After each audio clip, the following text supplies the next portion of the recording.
Good afternoon. This public hearing conducted by the Committee on Economic Development, Agriculture, Maritime Transportation, Power and Energy Utilities and Emergency Response is now reconvened. Notice of the public hearing was disseminated to all local media outlets via electronic mail on March 1st of 2019, with a second notice provided on March 9th of 2019. Notice of the hearing was also made known on the Guam Legislature's website. We will begin this afternoon's agenda to hear testimony on Bill number 37-35 COR and act to add a new item to 8104D of Article 1, Chapter 8, Division 1, Title 12, Guam Code Annotated, and to add a new item 1 to 3111 of Article 1, Chapter 3, Title 28, Guam Administrative Rules and Regulations relative to providing for the development and implementation of comparable rate Schedule R charges for residential multifamily accommodations. This bill was sponsored by Senator Tello Taitagui, Speaker Tina Muñoz Barnes, and myself, and was referred to our committee on February 13th of 2019. I'd like to recognize Senators Amanda Shelton, Tello Taitagui, and Sabina Perez for joining us today. And before we proceed with the rest of the hearing and testimony on Bill number 37-35 COR, we will first hear a statement on the bill from the main sponsor, Senator Tello Taitagui. Sidus Masi, Mr. Chair, and good afternoon. Thank you for scheduling this public hearing on Bill 37-35, which continues the discussion on power rates parity for families residing in multi-family accommodations. And I'd like to thank those in attendance who will be offering their testimony on the proposal. And to our families and friends tuning in to YouTube or TV, thank you for your participation. Mr. Chair, this topic was raised in previous legislatures by former Senator Dennis Rodriguez and Senator Tom Atta and the late Speaker Ben Pangilinan, either through legislation or correspondence going back as far as 2003. Senator Pangilinan, Rodriguez, and Atta began this journey to fight for the fair rate schedule for all families living in these types of residential units. And by the way, the measure affects more than 600 families based on the cursory survey of our residential multi-family accommodations. Mr. Chair, on several occasions, GPA has made commitments to this body that it would work with stakeholders to provide a fair rate structure. But it now has been 14 years and still the unfairness has not been resolved. In fact, I approached a representative from PUC on this issue, and his response was, "No one has asked us to address this issue." I'm quite surprised that they didn't take the initiative themselves. As you know, Mr. Chair, single-family homes are becoming more expensive to build, which is separate and apart from rental costs. Unless the H-2 worker moratorium is lifted, the cost of building a home will be even more difficult for our families to afford. Perhaps this explains why we're seeing more families move into residential multifamily units, such as condominiums and apartments. Mr. Chair, let me give you a quick example of some of the costs these residents are charged. Using an example of a monthly rate charge of $15 for a 600 kilowatt hour consumption if you're a resident customer, versus $34.80 if you're a commercial customer. As well, resident customers are not charged a demand charge, while commercial rate payers are charged anywhere from $300 to $62 to $611, depending on the usage. Mr. Chair, I had an opportunity to recently speak with a CC member about the cost difference between residential and commercial customers, and his response was, "It's really not that much of a difference."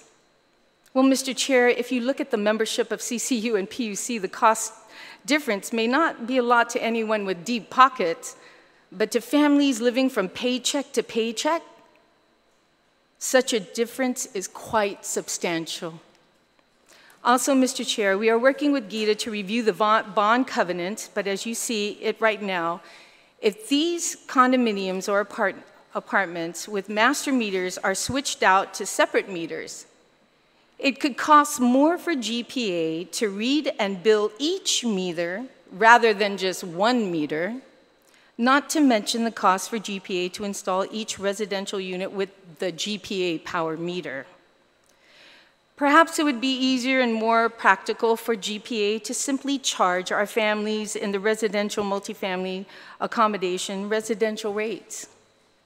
On this note, Mr. Chair, I would like to read into the record a suggested amendment offered by Attorney Thomas Brown. He mentions in Section 1, it shall be the policy of the authority to distinguish ratings for residential electrical service based on residential uses, not on the structure of the dwelling unit or on the use of single meter or master meters. This is a section he's asked us to replace that language with, using authority and not citing GPA. Number 2, in establishing reasonable rates and charges for residential electric service as authorized by 8104, the authority shall consist with the rate schedule R, treat all residential dwelling units in equal footing with all other residential customers, whether such residential dwelling units are standalone single-family residents or multi-dwelling complexes, including apartments and condominium projects, or single-family resident units, and regardless whether any such single-family resident, apartment, or unit is separately metered or served by a master meter, and further regardless whether common residential amenities of multi-dwelling complexes such as elevators, pools, exercise rooms, and lighting of parking areas and project grounds are serviced through the same or related meters. I would like to thank Attorney Brown for his comments. And Mr. Chair, thank you for this opportunity, and I look forward to the testimony on Bill 37. Thank you. Thank you, Senator Taitigui. Allow me also to recognize Senator Kelly Marsh-Taitano and Senator Jim Moylan. And with that, we'll begin now by hearing testimony from those who have signed up to testify, going in order of those who signed up first with Joey Duenas from the CCU, John Beneventi from the Guam Power Authority, Fred Harecki from the Public Utilities Commission,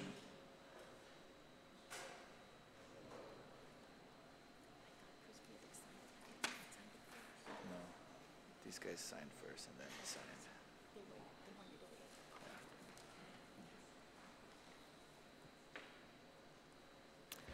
Good afternoon. Mr. Duenas, go ahead, you may begin. Good afternoon, Senator Clynton Ridgell and members of the committee. My name for the record is Joseph T. Duenas.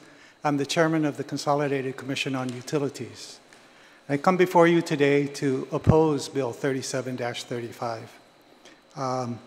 And I don't have written testimony, John Beneventi does, but let me start out by kind of going back to what it is we're really doing here. The role of utilities exists to provide service to ratepayers and customers that are reliable and do not harm the environment. Utilities charge their ratepayers based on what it costs to provide service to the ratepayer based on the individual and most often unique usage needs of its different ratepayers. The importance of this is that setting rates is a sensitive matter. And back in 1983, GPA did a cost of service study to determine its revenue requirement and raised its rates to reflect its new revenue requirement, which would allow it to go forward with its plans to borrow money by selling bonds. GPA borrowed money from the Bank of America in anticipation of selling those bonds. The legislature at that time passed a law eliminating the rate increase, and this led to GPA not being able to borrow on the bond market. GPA therefore then defaulted on its bond anticipation notes with Bank of America. As a requirement of the Federal Financing Bank to bail out GPA, the federal government required the government of Guam to create a PUC, which was created in 1984, and to make the PUC the only rate-setting authority. This requirement was and continues to be contained in all GPA and GWA bonds. It's important to note that rate setting is very sensitive. I will tell you that I am very sensitive to the needs of the ratepayers. They are not, we are very open and public. I am very accessible. If you've ever seen my business card, it has my cell phone number on it. It has my email address. The whole world knows my cell phone. I put it out there. It's 686-1512. Everybody knows my number. So I am accessible. I'm a little sensitive to the fact that the members of the current CC are portrayed as people with deep pockets. We're all different people. We all work in different ways. We all make different money. But I'm a little sensitive to that. I would, as Senator Taitague has outlined, this is not something that's been new. And she quoted from several of the former senators and several things to how this bill has been going through back and forth. So we requested from the legislature a copy of the testimony at the last public hearing, which was held on, I believe, January 29, 2015, so that I could refresh my memory. And so we did. And I'd like to just share some of the comments that were made at that hearing, just so that, to give you a flavor, as Senator Taitague tried to give you a flavor. And Mr. Chris Felix was one of the people who attended the meeting, and he said, multifamily complexes, especially those with backup generators, had to be wired for generators and therefore required a large meter. GPA bills based on the meter size. Another gentleman was named Clayton Duvall, who said he was impressed with GPA providing consistent power, always looking to improve, including keeping costs within reason. That was his testimony. He testified on behalf of Alupan Cove. I believe I don't know if he still is, but at that time he was the person in charge of their resident manager, I guess. He said, Alupan Cove is a master meter, though all residential, but has large motors, HVAC, chillers, etc. Any reconfiguration of rate schedule must be a hybrid, must consider demand. He quoted George Beecher, a former CFO of Guam Power Authority. George Beecher, former controller of GPA, said, math is simple, politics is the problem. He also said, most master meter places have to deal with our energy charge and the demand or power factor charges, which we will pay. For us to rewire the building, this is Alupan Cove, it would cost $2.5 million and put in individual meters, then throw out the chiller and water plant and put in split units. So it'd be, he said, can't do that. Senator Ada asked a question of Mr. Felix at the time and said, you're stating the difference is a difference of 15 to 35% or more. And yet he said, Clayton Duvall seems to be indicating the difference would be in the neighborhood of 3%. So he said, have you done any quantitative analysis? Mr. Felix's answer was no. Then Senator Rodriguez asked Mr. Felix, has anybody gone to the PUC to try and see if they can address this matter for them? The answer was no. He said, Senator Rodriguez is quoted as saying, this is conflicting testimony. One letter talks about retrofitting, another letter discusses meters, not usage. So there was a little bit of confusion. Duvall also said,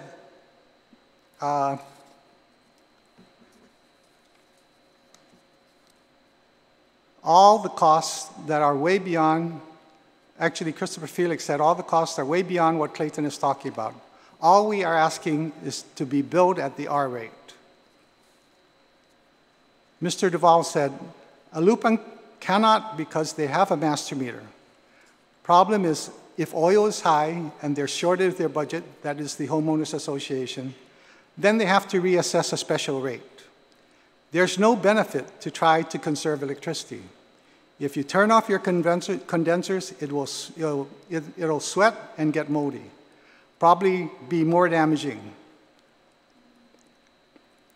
There was a question asked, by Senator Wampat at the time, do any of your residents use the units for businesses? Duval answered, under Schedule P with a demand charge, we get a credit. He was speaking back to the power factor because we are very efficient. He even gets a credit. He says, we get a credit. You get penalized for less efficient use of power. Maybe we are an anomaly. GPA does have a demand charge for a reason. We have to be able to supply they have to be able to supply your demand whenever you choose to use it. I then testified at that same hearing, and I said, Mr. Clayton Duval is accurate. The demand charge is a valid charge. It's needed to accommodate the type of service the building needs. And I guess the point I'm trying to make is that you can't look and say, this is a small residential building, it's charged at the residential rate. This is a building with 200 apartments, and they're charged at a different rate. But they're residential too. And you have to understand, we don't charge based on a term called residential. We charge based on what the building demand puts on the system, okay? And I'm going to turn this now over to Mr. Benavente, who's going to try to explain more about the technical side. I'm not an engineer, he is. Thank you, Mr. Chairman, and Senators, good afternoon. Thank you for this opportunity to present comments on Bill 37-35. I'm sorry, my name is John Benavente, General Manager for Guam Power Authority. To the best of my knowledge, I've seen similar bills to Bill 3735 introduced since 2014. Yes, you're correct. It's been around a long, long time. I wish it was gone already, but here we are again, and it's a good opportunity to address. No, this is the issue of residential rates for condominiums with master meters. Before I dwell into the details of the rate schedule and other charges, I would like to address the role of the Public Utilities Commission. Under Title 12, Chapter 12 of the Guam Code annotated, the PUC is charged regulatory oversight of Guam public utilities, including establishing and modifying reasonable rates and charges for utility services. Those statute, the PUC must consider any effects rate changes may have on the utilities, contractual agreements, bond covenants, financial obligations, operational expense, and capital improvement needs. Additionally, it must thoroughly investigate rate issues, including commissioning a rate study, hold hearings, and receive testimony from the public at large. So any rate change to utility rates in one class could significantly affect ratepayers in the other classes. In this case, the simple application of Schedule R rates for ratepayers in multifamily buildings does not simply guarantee lower rates for that class of concerned ratepayers. This seemingly simple request requires careful study to avoid complex, unintended results for all ratepayers. Rates are designed so that the utility can recover sufficient funds to cover costs. In assigning rate schedules, the rate-setting body of the PUC in this case determines commonalities among customers within classes. This includes the cost and complexity of infrastructure necessary to supply adequate power to the class of customers, load behavior, demand, and other factors. The infrastructure cost of supplying service to a single-family home compared to a condominium building can differ substantially. Likewise, the cost to deliver the service to customers with varying power demands can be considerably different. The attached illustration compares existing Schedule J and Schedule P condominium billings to ones reflecting calculations using residential rates. The difference seem typically within single digits. The higher differences are indicative of lower capacity factor of the respective condominium. The summary is provided to offer some indication of what differences may be in order to manage expectations of what the outcomes may be. GPA is under constant review by credit rating agencies. The credit rating agencies rate GPA's bonds, and their ratings impact what ratepayers pay for borrowed money. We have worked to improve our bond rating through the decades, and this bill and other similar ones will attract rating agencies' negative concerns of legislative interference of GPA rates. In this bill, similar to previous bills introduced but not passed, the underlying reason remains the same. Residential customers living in multifamily premises such as condominiums and apartments with a single master meter seek rate parity. I assure you that the Guam Power Authority as a public entity is committed to parity among all ratepayers. The determination of rate parity is determined by a cost of service study through the PUC, which has the authority to make the rate changes. GPA does not have the authority to implement rate changes without PUC approval. So thank you for the opportunity to present our testimony on Bill 3735. Thank you, Mr. Benavente. Mr. Harecki. Thank you, Senator Ridgell, Senator Moylan, Senator Marsh-Titano, Senator Shelton, Senator Taitigui, Senator Perez, and Senator Munya. My name is Frederick Harecki. I'm the Chief Administrative Law Judge for the Guam Public Utilities Commission, and I'm presenting this testimony today on behalf of our chairman, Jeffrey Johnson. The PUC essentially believes that this bill is not the right approach to addressing rate making, that this kind of legislation really covers a subject matter that is more appropriately addressed by the Guam Public Utilities Commission. The legislature in this bill is essentially ordering GPA to adopt a specific rate for specific customers. And I think if you look back at the history, some of which Chairman Duenas portrayed about the default of GPA back in the 70s and the creation of the Guam Public Utilities Commission, you can understand why the PUC is the body that should be addressing all rate matters. Looking at the existing laws on the books, the legislature has recognized over many, many years that it is the PUC that has the power to modify and establish rates and charges. That's Section 12 GCA 12105A. The PUC is responsible to establish and modify from time to time reasonable rates and charges for services. Now here, essentially, though, the legislature, by enacting a specific rate, would be stepping into the role of the PUC and exercising a power that it has previously delegated to the PUC. A major issue that the PUC has, which I'll further explain, is the provisions in the bond covenants. We think this legislation could run afoul of the pledge of the government of Guam in Section 620 of the GPA bond covenants, that the government will not enact legislation which would substantially impair the powers, duties, or effectiveness of the Public Utilities Commission in relation to GPA or its rates.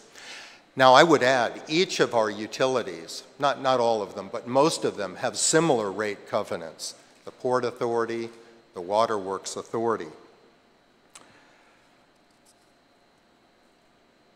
We, of course, are urging that you not pass this bill. We think that a more appropriate approach would be to have anyone, it could be a senator, it could be one of the ratepayers from OCA or other buildings. If a request is filed with the PUC, we will set up a docket, we will entertain the case, and we think that we're really in a much better position to look at rate making than the legislature. Why?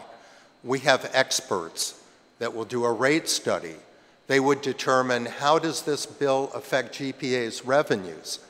Because, you know, revenue is not a zero-sum game, really.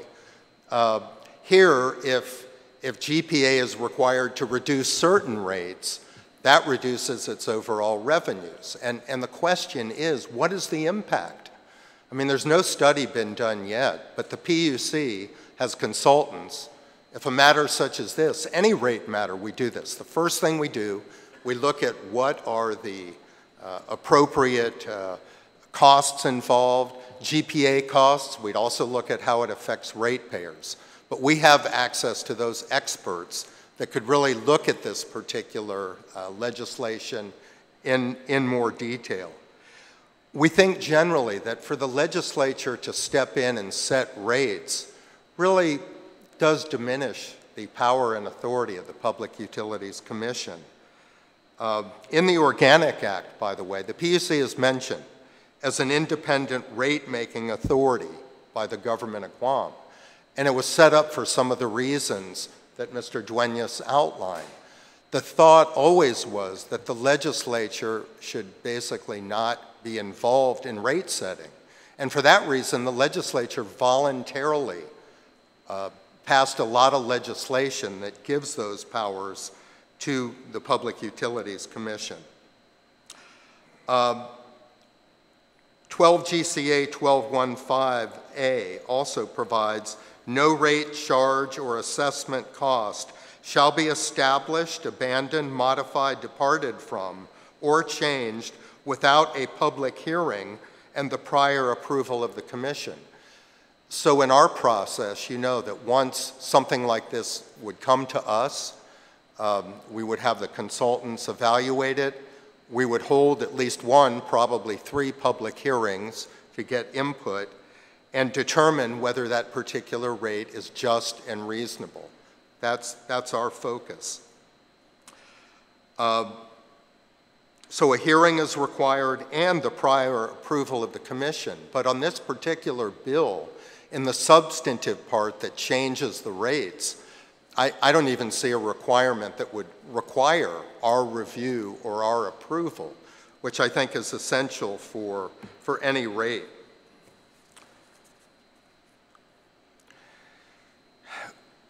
To sum that argument up, we basically do not feel that the Guam legislature should mandate requirements for rates and tariffs through legislation. And that could violate the covenant that I referred to in GPA's bonds as well as the other bonds. Purchasers of bonds are always very finicky to ensure that their interests are protected. And generally, the rate covenants provide an assurance that GPA's rates will be set by an independent rate-making authority. So that's why in the rate covenant it provides that the legislature will not undertake any act that would impair the duties, obligations, or powers of the Public Utilities Commission. As the proper approach here, I know Senator Titagui referred to some of the history. I can say that no one has ever come to the PUC before to request that we look at this rate. We did prepare testimony back in 2015 when Bill 833 was before you. I don't believe we testified orally, but just in writing. And the testimony, by the way, was essentially the same as the testimony Dr. Johnson has submitted today, and I attached a copy of that prior testimony to today's testimony.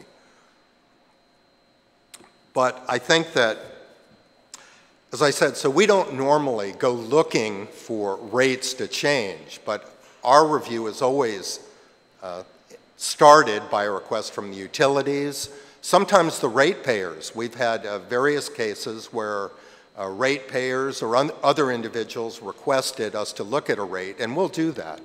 And I can assure you, we would do that here.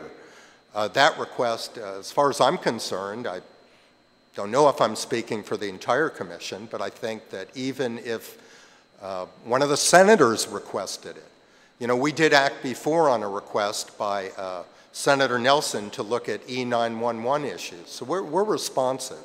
And if somebody asked us to look at this rate, we would set up a docket, assign a docket number, as I said, have consultants review it, we would review it. And that's the way normally that rates are changed. There is a well-established process that we have. Some of the important issues would be, again, what is the impact on GPA? Because, you know, GPA has certain costs that have to be met by rates. If you take away rates in one area, I heard there may be 600 people affected, so the question is, how does this affect GPA's rates? I hate to think that that could trigger, a base rate increase elsewhere, but those are the kinds of things that we always examine.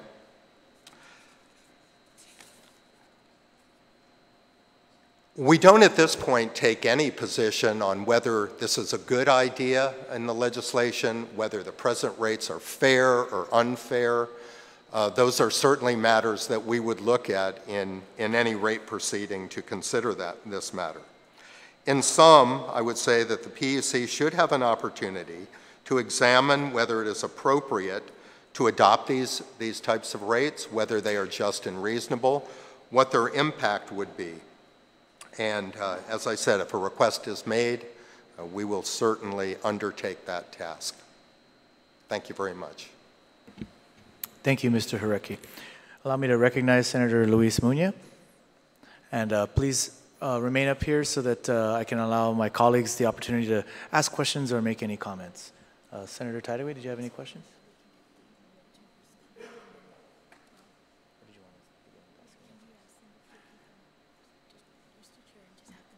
Okay, sure. I'd like to go ahead and allow some other people to come up and testify, but if you would remain, that way we can perhaps ask questions at the end of all of the testimony, then we'll ask questions. Thank you. So up next on the list, we have a Mr. Chris Felix and Bobby Sajdev.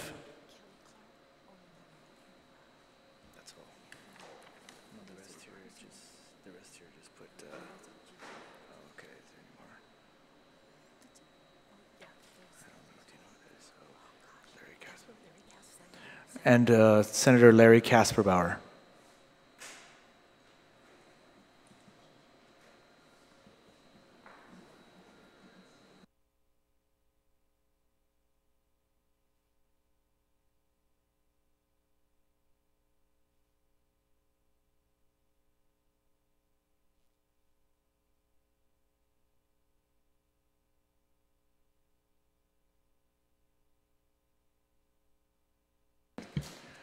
Richard Long, you're signed up here, but I'm not sure if you, would you like to join at the table?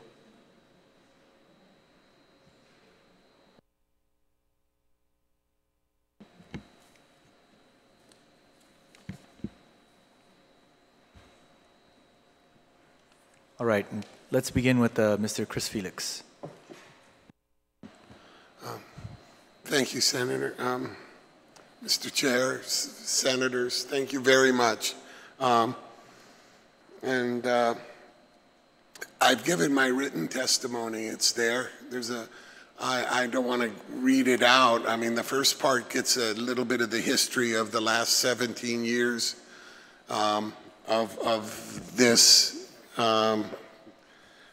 same problem. The next gives, I do recommend also, besides what Attorney Brown suggested, that you please revisit or look at lines 7 through 16 on page 2. Basically, when we first drafted this way back to Senator Pangilinan, and it was supposed to have been changed on the floor, and then Senator Rodriguez was supposed to change it, but it never got that far.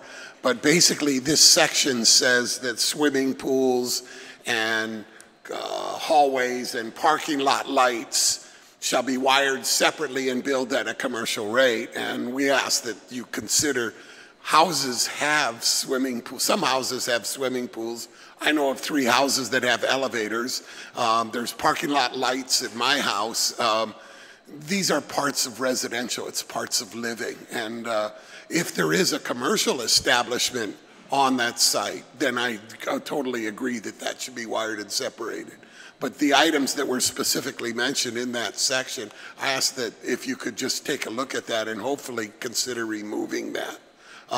Again, it'll also be a very difficult thing to wire out the elevator and to wire out the parking lot lights and set them aside, because that, again, it's going to lead to the same problem we have with backup generators and running them through the main meter. We'd have to set up a second as far as I could tell, and I'm not an electrician, sorry, John, but I think we'd have to set up a whole new backup generator system for these.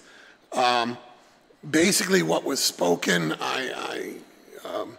these gentlemen, all three of these gentlemen are very good friends of mine, and it's difficult to object to them, but I do take some,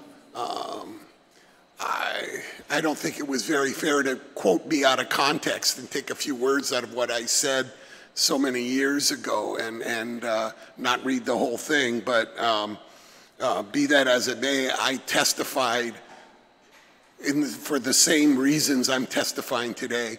These units are residential, and I feel should be billed in residential rates. I'm not asking anyone to change the rates.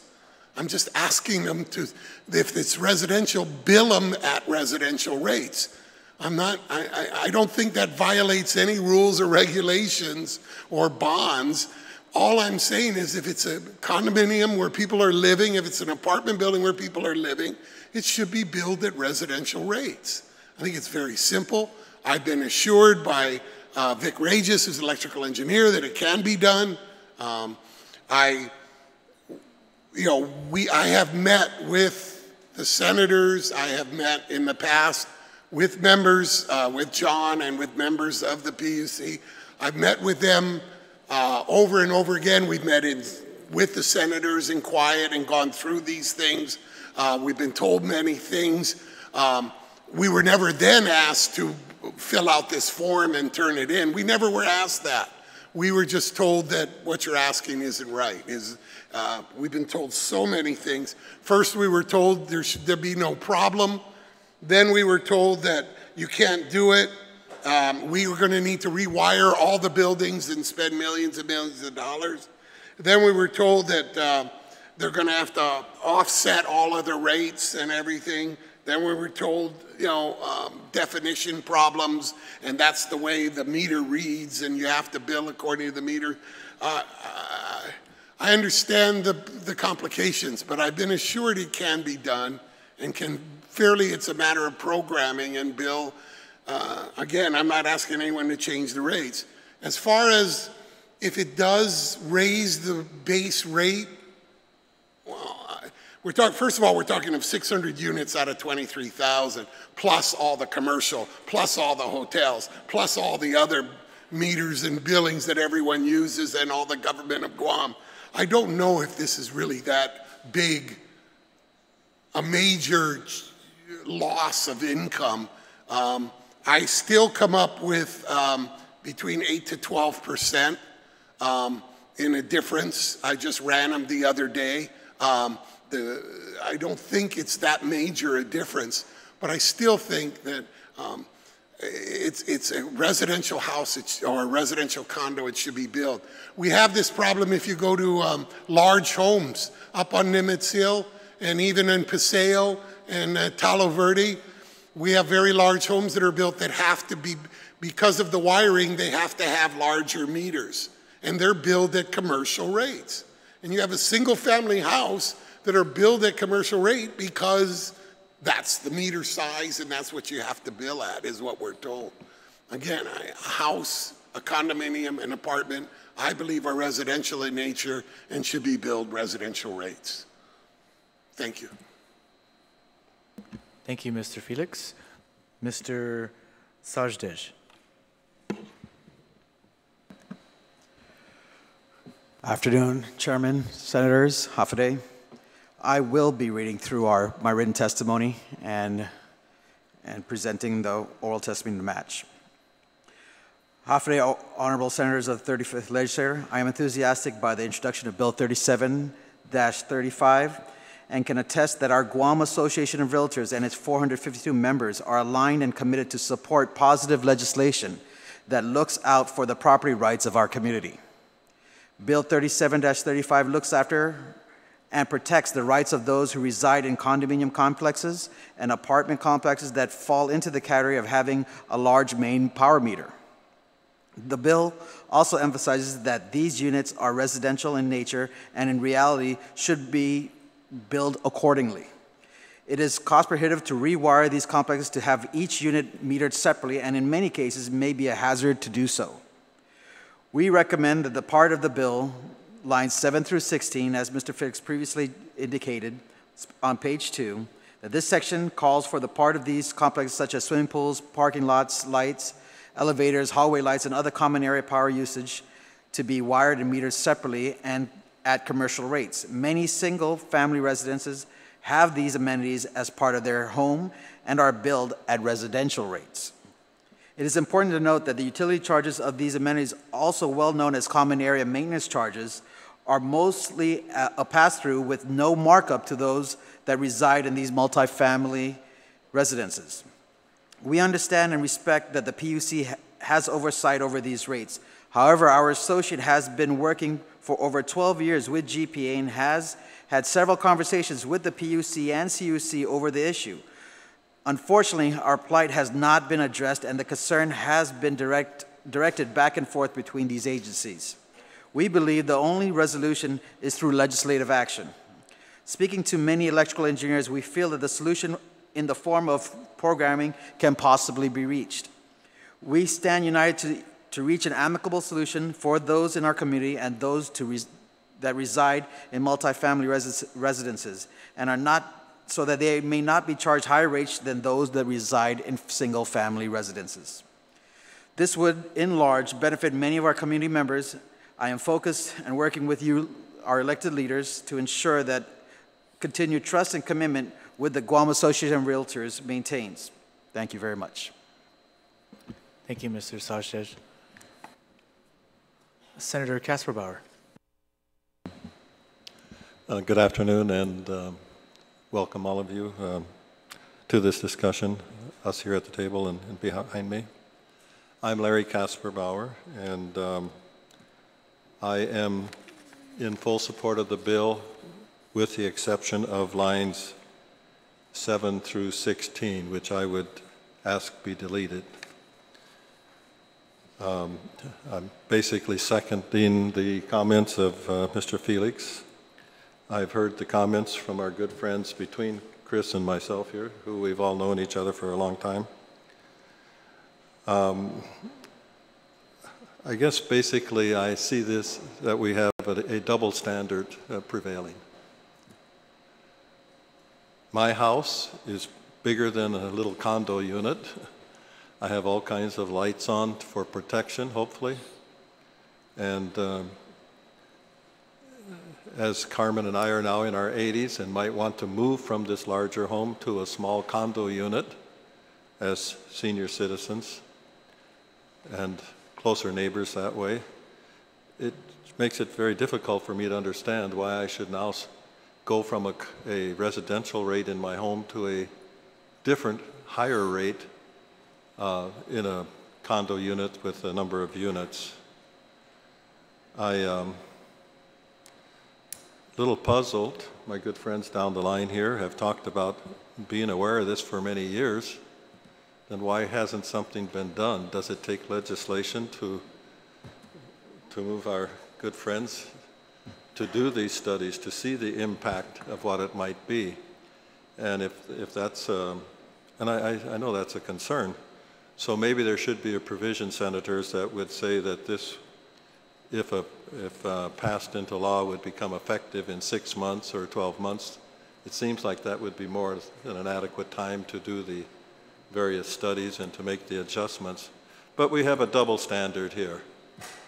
If I live in a big residence with all kinds of lights and a pool, which we don't have, I pay one rate. If I move into another unit to live in, I have to pay a different rate because of the size of the meter. And it seems in this day and age, for me anyway, that we should be able to figure this out. It shouldn't be that complex. As Mr. Felix mentioned, simply apply the residential rate and be done with it. And I realize there might be some impacts, but we don't know what they are, but maybe 6 months or a year would be adequate to do that study. I think that's about all I have to say. It just seems so basic and simple to me, and also fair to get rid of this double standard. Sujus Masi. Thank you, Senator Castro-Bauer. Mr. Long. Thank you, Chairman and Senators.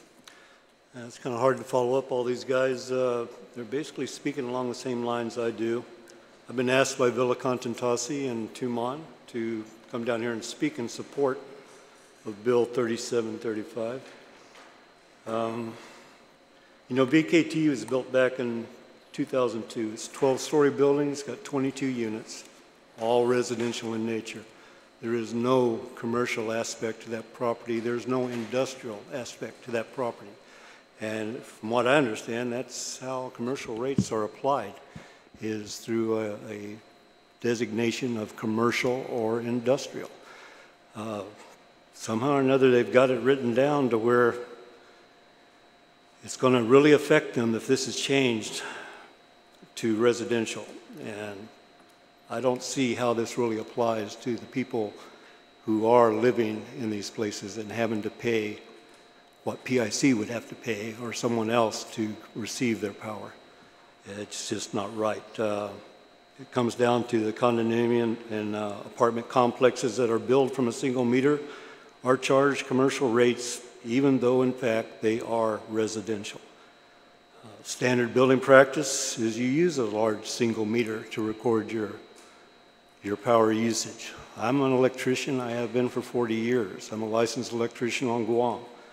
I can see what GPA has to do in support of a building like VKT, and I would challenge you that you're spending more money taking care of 22 separate properties than you were on taking care of that one condominium complex. You want us to change it to fit the wording to receive a residential rate? That's impossible, basically, if you want to get down to it. It's built that way for a reason. It's a standard building practice. And to have a separate transfer switch for each unit off a common generator and the associated wiring and everything would almost be like rebuilding the entire structure. It's just cost prohibitive. It's not reasonable to even ask that. Just to get off that and maybe a little bit on the common area part of the bill, I'd like to see common areas listed as residential also. There's nothing commercial or industrial about that. It's still being paid by the people that use the power. And it's distributed equally at residential, at commercial rates to all of the members of the homeowners association. In conclusion, if we want to keep our common area fees down, and we try to be a good neighbor and a steward of the island's economic or energy resources, VKT he's updated all of its common area lighting to LED. It's all of its common area air conditioning has been gone to high SEER units. We've done everything we can to try to be a good neighbor. We've even explored the photovoltaic system. We just have a limited roof space since we're basically building straight up instead of out. We would like very much, though, for you to consider the fairness of everything. And please vote in favor of this bill. That's all I got. Thank you. Thank you, Mr. Long.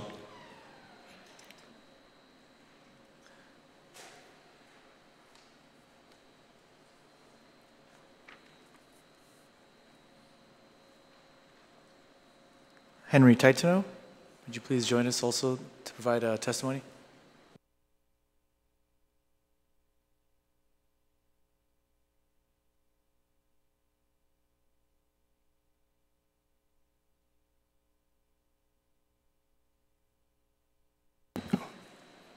Hello.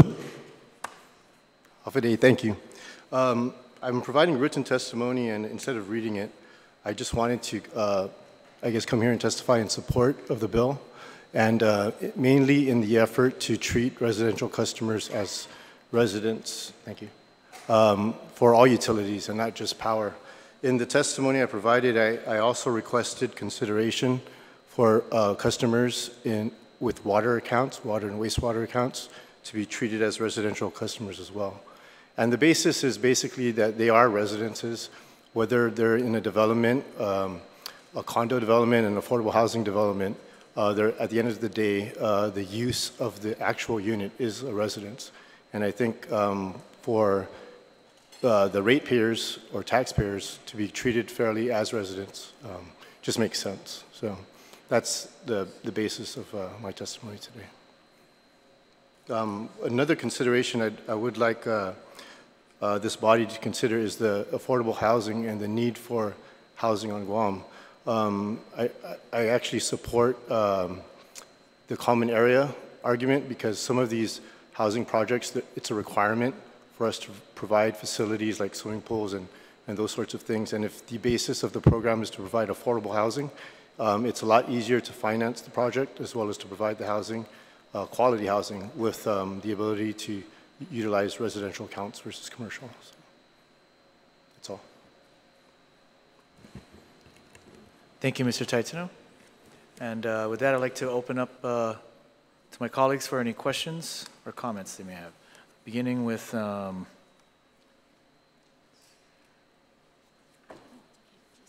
Senator Jim Whalen.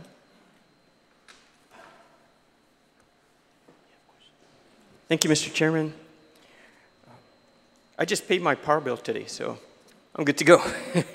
And I do stay at Villa de Coco. Familiar with that, Mr. Felix, right? If I'm looking at since I'm looking at my power bill, and it's a condominium, it's separate. Okay, because it does say residential rate. I am, yeah. So it's not necessarily all condominiums, it's just some condominiums with this situation. So, Senator, it's those with single meters. Yours, Villa de Coco, is separate metered for each residence on a residential meter and bill. They don't have a backup generator that runs the entire complex. we have a partial generator. It's just for the, yeah, and that's billed at commercial rate. I see. So would there be similar condominiums like Villa de Coco then? Would it be in this situation? Or are we talking, like, how many condominiums are we talking? Not that many on the single meter. It's right. Actually, it's not that many, probably about 10 or 12 that I know of. Complexes that have single meters that were built with backup generators and that system to run the entire complex. But then as condos are built, they could have a single meter or they could have individual meters. It could be different situations, or is that all dependent upon the builder? It's dependent on the developer. The developer. Most developers build most developers will build that have a single meter, that have a backup generator will build to a single meter. Okay. Okay, appreciate it. Thank you very much. Thank you, Senator. Senator Kelly Marsh Taitano. Half a day, and thank you all for coming out here. It's important to hear both sides, those from the residential, those from the who might be moving into the condo living style, and those from the different agencies that are affected by a bill like this. So important to hear all of those considerations, and definitely I want to be standing for fairness. I want to be supporting those of us that are the regular, everyday citizen, and also addressing the complexities that might be involved.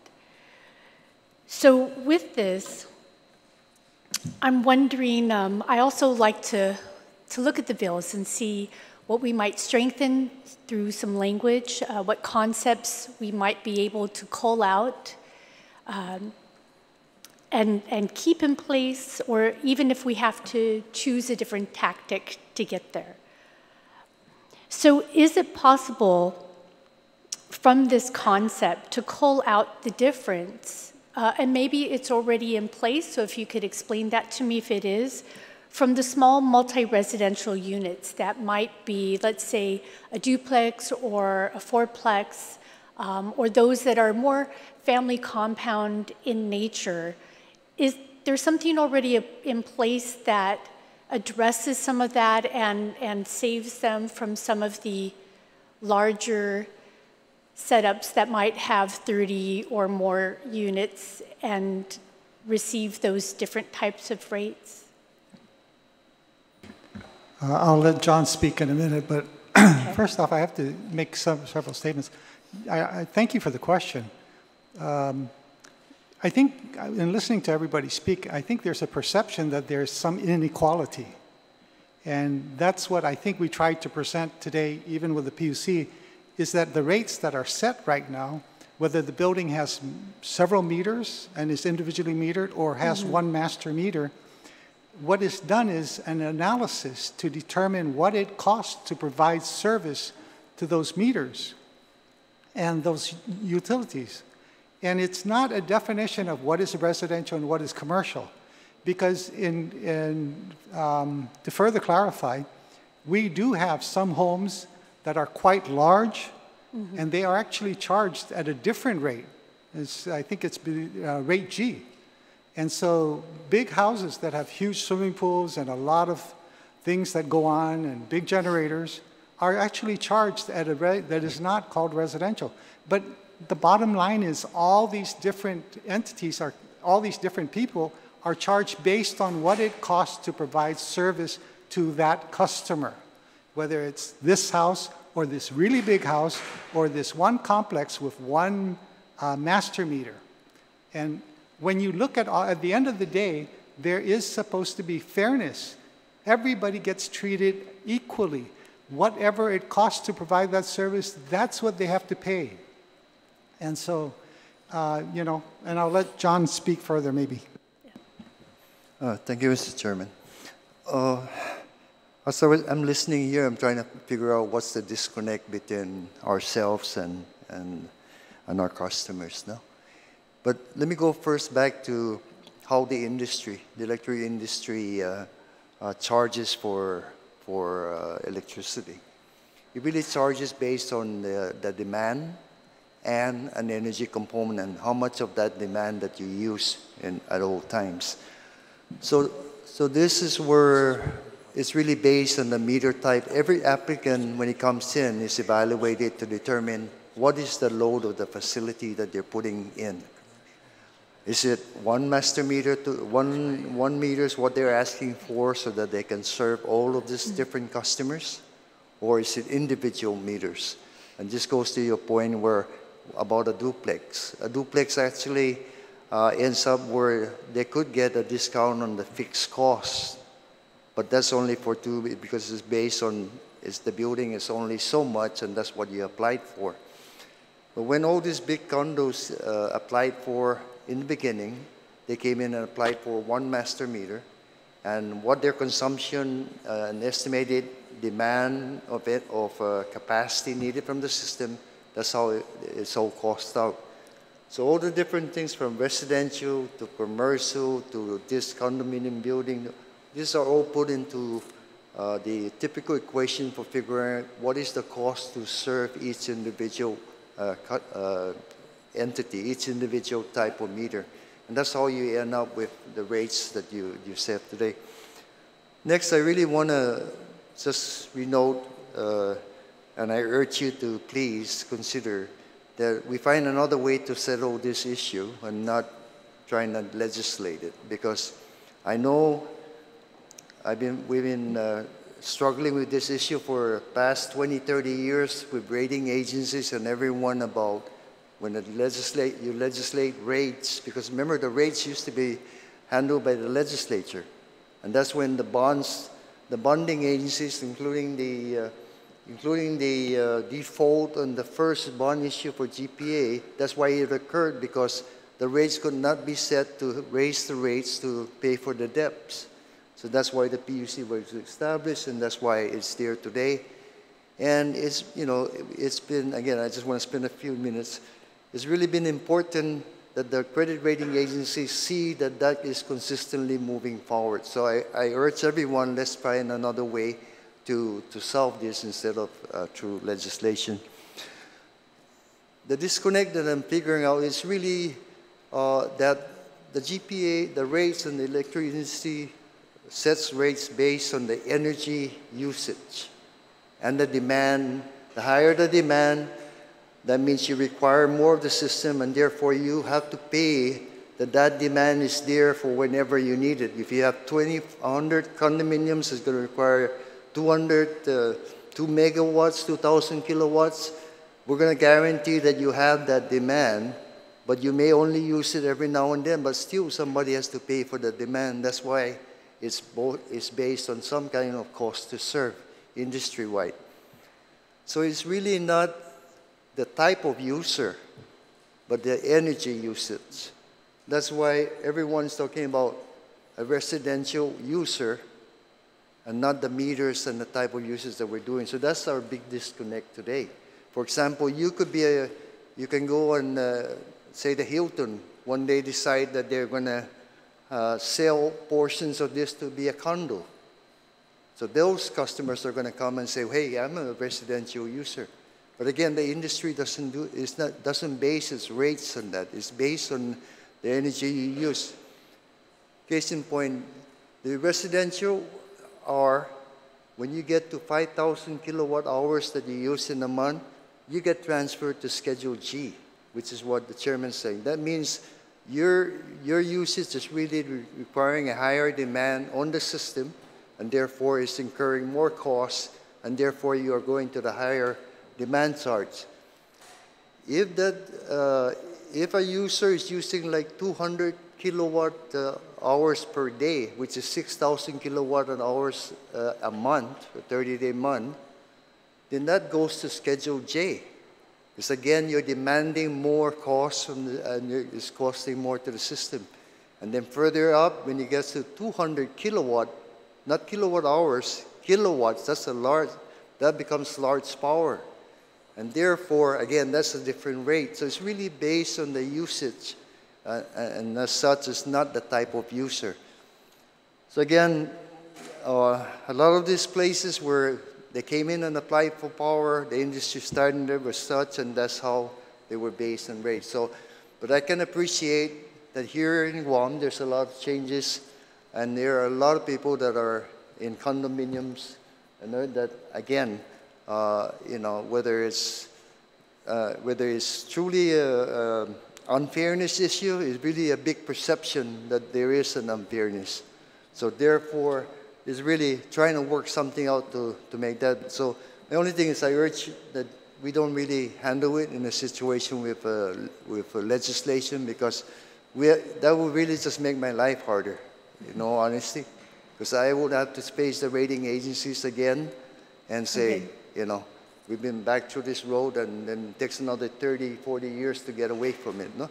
But I think that, you know, we have to look, and I apologize, yes, I could have probably gone and said this to move forward with the PUC, but like Fred also said, you know, anyone can file with the PUC to open a docket, and we will cooperate with them and try and work out issues like that. For example, my party over here is mentioning about the standby generators, no? So, you know, as I'm listening here, I'm saying, okay, how do we solve this problem? Well, you know, today we have net metering. Today we have generation coming in from GPA and generation coming in from the solar PV customers. So we add and subtract the two. We're capable of doing that today.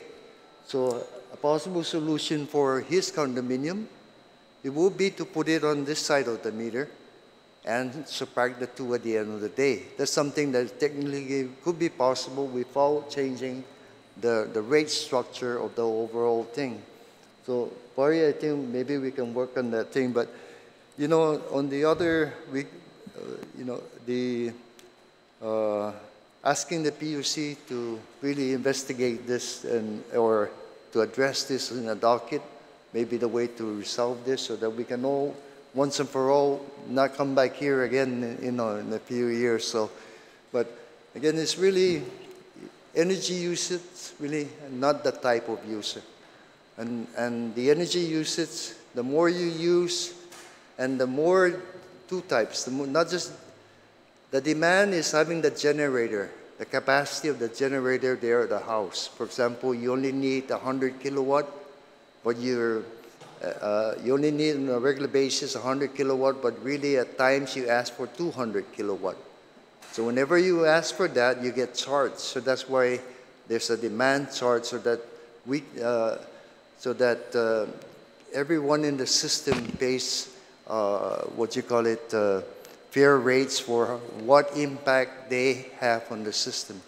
So that's the disconnect between the two. And I'm not the rate expert, but that's my understanding throughout the years, and trying to look at it as I see it today. Yep. So Jus Masi for that, for both of the replies. Before the replies, when you were testifying, and then your replies, I think have been very helpful in helping us understand the difference in the way that we might have been thinking about rates and the way that they're applied. Is there, and I think it's also important that you mentioned that there's a disconnect, because I'm thinking that it's really important to address that disconnect.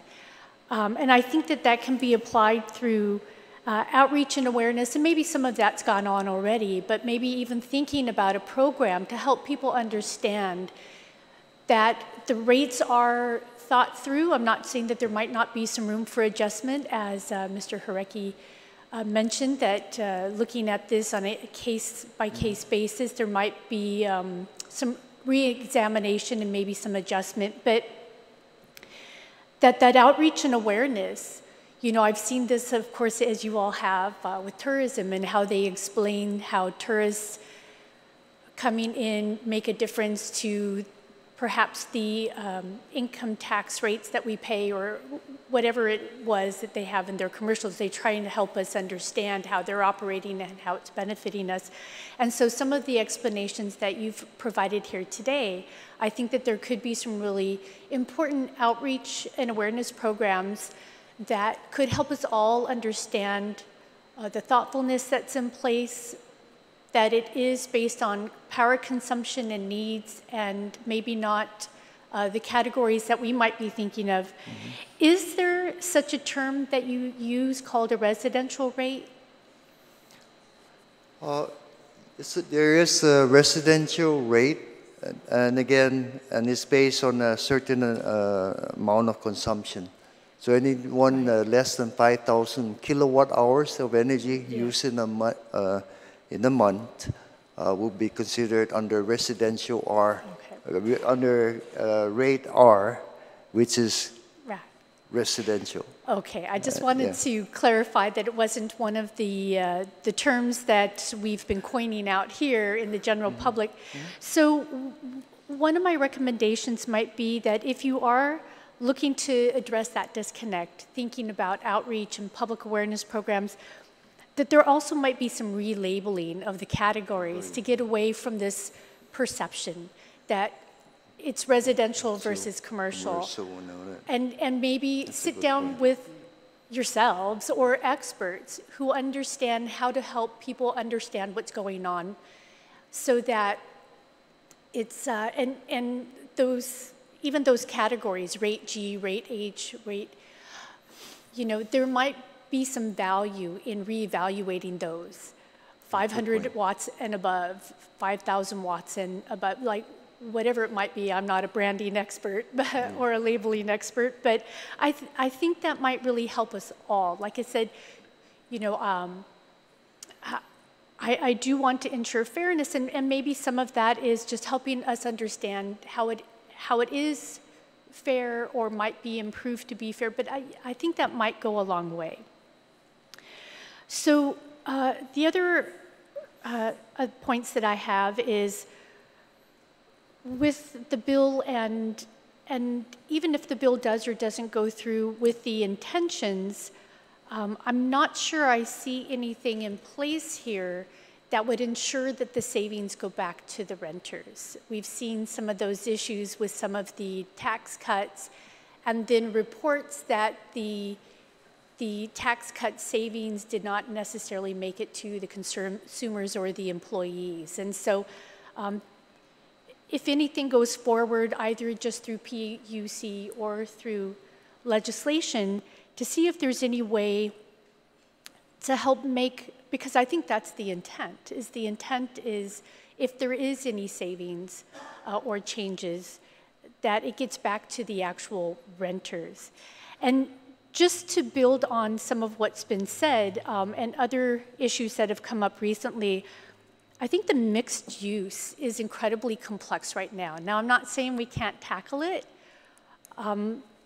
We've put humans on the moon, we've tackled all kinds of things, so I think we could tackle it, but the mixed use, I think, is incredibly complex right now. You do have units being used for business. Some of them are apartments, some of them are condos, some of them are, if I remember PIC correctly, not PIC, Pacific Star, sorry. I think it's Pacific Star, right? That has switched to being part hotel, part condos, and maybe part rentals. And then in those cases, the common areas and so forth, those might be complex again about thinking of them in residential terms if there's such a mixed use. So I'm not saying a formula couldn't be crafted by PUC, but just recognizing that it's maybe more complex at times than we might be thinking of. And so that's important to understand. So if PUC, if they feel the need to develop any further formulas for type of this multi-use sort of categories,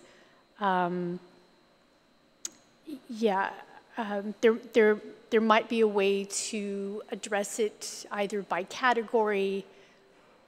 Asking that to be done per unit might be an issue. I'm not sure, but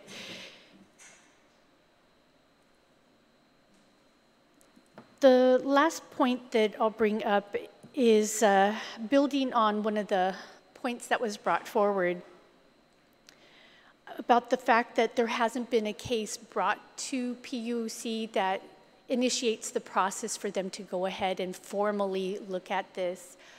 Is there anything that you see that the legislature could be doing to ensure that, as Mr. Jarecki was mentioning, and not just him, but others as well,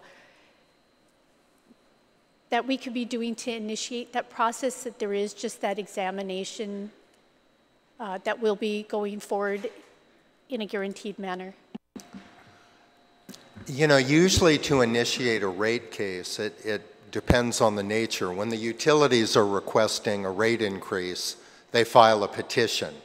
And the petition goes through, there's a ratepayer bill of rights in our statute, which has various procedures. But generally, we've been rather, I would say, liberal in what we will deem to be a request. And as I said earlier, I believe that if we received a request from the sponsor, Senator Teitegui, any of you senators, requesting that this issue be looked into and examined, that we would treat that as a valid request to commence a rate proceeding. And then all the things I mentioned earlier about setting up the docket, the expert review, the rate study, all that would fall into place. I really think here that that is the appropriate way to go, because Mr. Benavente pointed out a real fact. You know, the rating agencies, they kind of, we view them as far-off entities, kind of a little mysterious, but the fact is, they don't generally like legislation that affects rate making or even hints about taking a duty away from the Public Utilities Commission. So I think in this case, that would be the more appropriate approach. Otherwise, if the legislature were going to examine any rate issue, you know, let's say today you pass legislation on this one, next week Mr. Titano comes back and asks you to do it on the water rates, and then the legislature becomes increasingly involved in the rate setting process. That's really not how it was intended to be, and I think it would really upset the pretty good system we've had. So one final point. I've been with the PUC since 2010, and I can tell you we've never received anything in writing requesting that we address this specific rate and do something about it. Now, there may have been conversations between my friends on the other side of the table and certain commissioners. I don't know. But I can only tell you that we've never received What we normally require to begin a rate proceeding is a written document. It's a petition from the utilities, or in some cases, as I've mentioned, we've set up dockets with a letter request by the solar industry on Guam. We created a docket. So I believe we're responsive, and I think something in writing requesting that would be sufficient to begin the review. Thank you. Mr. Chairman, if I might, Senator Kelly Marsh Titano brought up a lot of good points, and I'd like to go off on that. You know, when we say you're under Schedule R, everybody just assumes it means residential. It could have been Schedule B, could have been Schedule A. No, it's based on the usage. And this point is very clear, Senator, because my good friend here, Mr. Titano, is talking about water meters. In the water meter side, there are no residential water meters. The meters the rates are charged based on the size of the meter, because you could have a 3/4 inch meter, inch meter, 2-inch, 4-inch, 8-inch. So that's how they're charged. They're charged based on what it costs to give you that service. It's going to be a lot more involved if you have an 8-inch meter that is basically a big hotel. So the demand to be able to give you that force of water is a lot more than a 3/4 inch. And I know of some houses on Guam who came in and requested a 1-inch meter instead of 3, or an 1.5-inch meter, and they're charged on that 1.5-inch rate. And, you know, I don't know if their perception is, well, if I get an 1.5-inch, I'll get more water. No, the pressure is the pressure that we deliver. And so, you know, I mean, I really thank you for jogging that in my memory, and Mr. Titano. So, and the last thing I would like to also say is, there seems to be a thing that we're not geared towards fairness. We really are. When we file a case with the PUC, and Mr. Hareki is correct, we provide all the data we can, they review it, and they come back, and they say, well, you know, we believe these costs are a little off here, or a little off there, and they decide the rate. The bottom line is they're the ones who decide the rate, and the danger of this kind of legislation is the fact that if you're perceived as taking away from that PUC rate-making authority, you will have a negative impact on our ability to borrow money, and you will raise the cost to all the ratepayers on Guam. Okay? Thank you. Sujus Masi for those answers, and going back to that issue of understanding and perception, I think that perhaps can go a long way in people understanding, as I mentioned before, how thoughtful the rates are, and maybe get a better sense of it feeling fair. So it can perhaps tackle that as well. But Sujus Masi for everything. Thank you, Senator. And if I may interrupt you, you are correct. Looking at our rate schedule, it says residential service Schedule R. But everything is based on energy. So really, that perception maybe was good way back in the beginning of the utility, but right now there's a disconnect with that. I apologize for interrupting. No problem. So since you're talking, Mr. Beneventi, so just to clarify, there are two different levels of rates though, right? There's a rate for not residential. You guys are saying it's actually a smaller user, or a user with a smaller demand, and then there is a different or higher rate for a user with a larger demand, correct? That's correct. The rate structure is really based on energy use and demand. For the small, it starts out with an R. Customers less than 5,000 kilowatt hours per month consumption are below at that. And again, it's tiered. For so many kilowatt hours, you get charged so many cents. A higher amount, you get, you know, so tiered. And then if you're at 5,000 kilowatt hours per month consumption, then you go to a Schedule G, rate Schedule G. So you get charged really higher, a different rate. And again, if you're 200 kilowatt hour per month consumption, you go to Schedule J. And then the next one after that really is the large power. And then they also have schedule for not only the the private but also government entities. There's a Schedule J, a Schedule L, and all of that. So there's about 11 rate schedule, but it's all based on energy, and the clarification is between government and non-government users. So you're saying it costs you more money to deliver power to a larger user than it does to a smaller user? A larger user, let's put an example. When you have a large user coming in, and it says 100 units, you need to have capacity for 100 units. And so therefore, at some, if that user, say, requires 100 kilowatts, if you will, and uses that capacity for 75–80% of the time, they call that load factor, that means that user is paying for that demand that is asking for. But if the user is really asking for that because they have equipment in that condo or facility that will make them use that amount, whether it's for 15 minutes or more in any particular time, but then their average load factor is only 30%, meaning that capacity is being held there for when they need it. You know, just like if you bought your own generator, but everybody else is not paying its full share of the scenario. So that's why the industry based it on two things, really. So the question is, it costs you more to deliver energy to a larger consumer?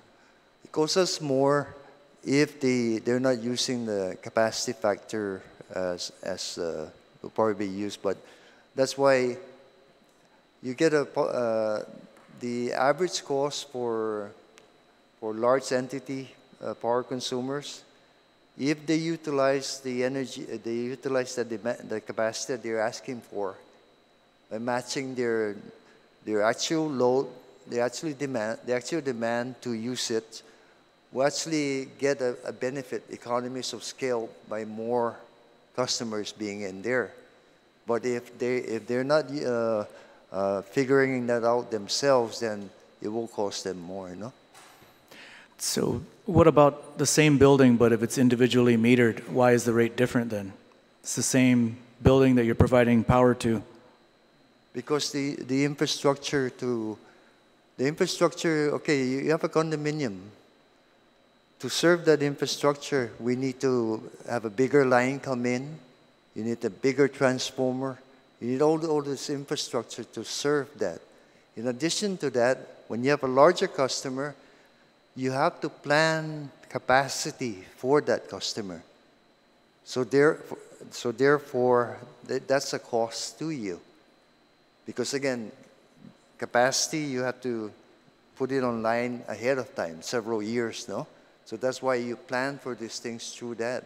And if they don't utilize it, then it's costing all the customers more, because then we have more capacity than we need, and we're paying more from mortgage or a bond cost on each of those. But it should be the same if it's the same building. It's the same number of people in the building, and they're just individually metered. You would still have that same issue with keeping that capacity needed to power that building? That's not quite correct, Senator, because you understand, if you have a separate meter for each unit in 100 units, then that base charge is no longer $36, what is it, $36 for the single master meter. Now you have 100 people paying $15 each. So you'll go from $36 to $150 for just the base, what we call the administrative charge, to produce the bill, to do all of these things. So there's a lot of different cost factors that we put in. And I want to assure you. So that would make someone think that individual meters should then be more expensive to manage. It could be. What we're and trying more to expensive to you to provide energy. More expensive because we now have to put more meters out there, and therefore we're going to charge each individual meter. Here's the thing. At the end of the day, what we do is what we call cost of service. So we look at all the different costs that we have that are incurred, and that's what we reflect back into a rate. And we do that with all of our customers, and we actually have one customer who doesn't have a schedule, like Schedule J, Schedule R. It's called the Department of Defense. They're a transmission line customer. But again, we sit down and we look at what it costs to provide them service. We don't put them as a large commercial user or this. No, they are unique. We then say, it's not about who you are, it's about your usage. And if you use power in a certain way, we have to give you that power. We have to charge you what it takes for us to give you that power. Right. That's the bottom line. Right, and Mr. Beneventi's explanation for why a larger user should be charged a higher rate is because the demand is higher, and that requires the Power Authority to set aside X number of kilowatts, right? Let's say, what was the number, or megawatts, whatever the number. Let's say you said 10 megawatts for this building, right? So you're setting that aside, and you're saying where the loss is if they're not using that 10 megawatts and they're using 7 megawatts, but you're powering up your generators for the 10 megawatts, you're wasting that 3 megawatts, right? But if it's the same building and it's just metered differently, your rate is lower. That doesn't compute for me with you would still have to power that 10 megawatts to that one building, and if they still use less than the 10 megawatts, if they use 7, you're still losing out the 3 megawatts. They're just individually metered now. The issue there becomes, like I'm mentioning, is that you have to buy the bus, if you will. By buying the bus to be available, whether they use it for 5 customers or 10 customers, you need to have that capacity. So there's a cost to that, see?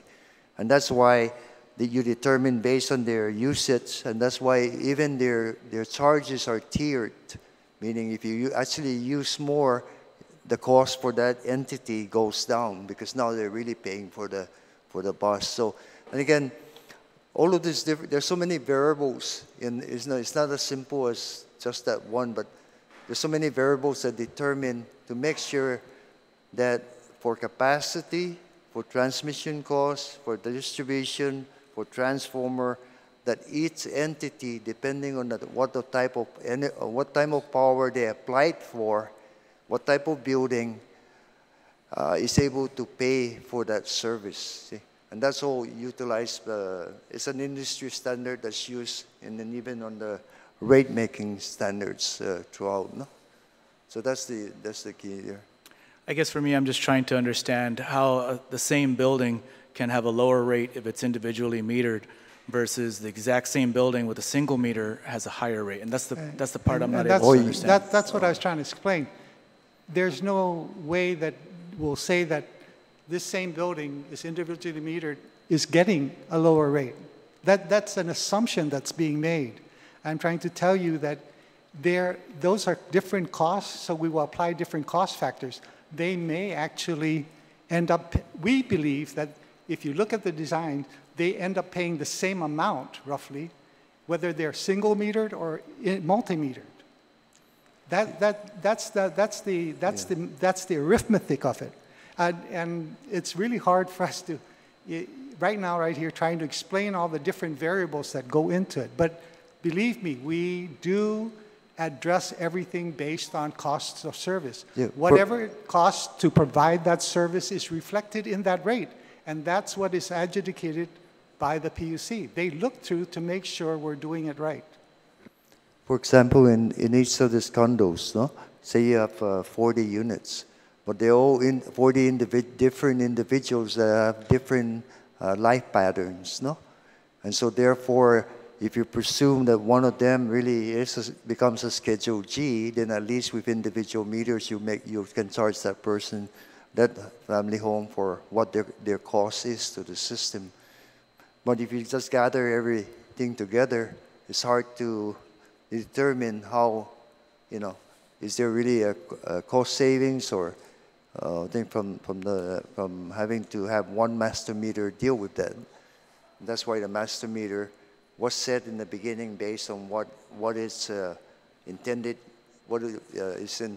needs are in terms of energy, and based on that. But again, the policy, the policy as it is today, can provide each individual unit with the rate R if they had individual meters. But it's just that everything's based now on meters, and again based on the cost. So it would be a lower rate schedule. Rate R is a lower schedule, right? Rate R, again, it depends on the consumption of each of the individuals in that condominium.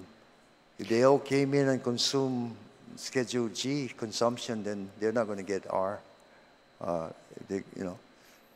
Okay. I'll allow my other colleagues the opportunity to ask some questions now. Senator Luis Muñoz.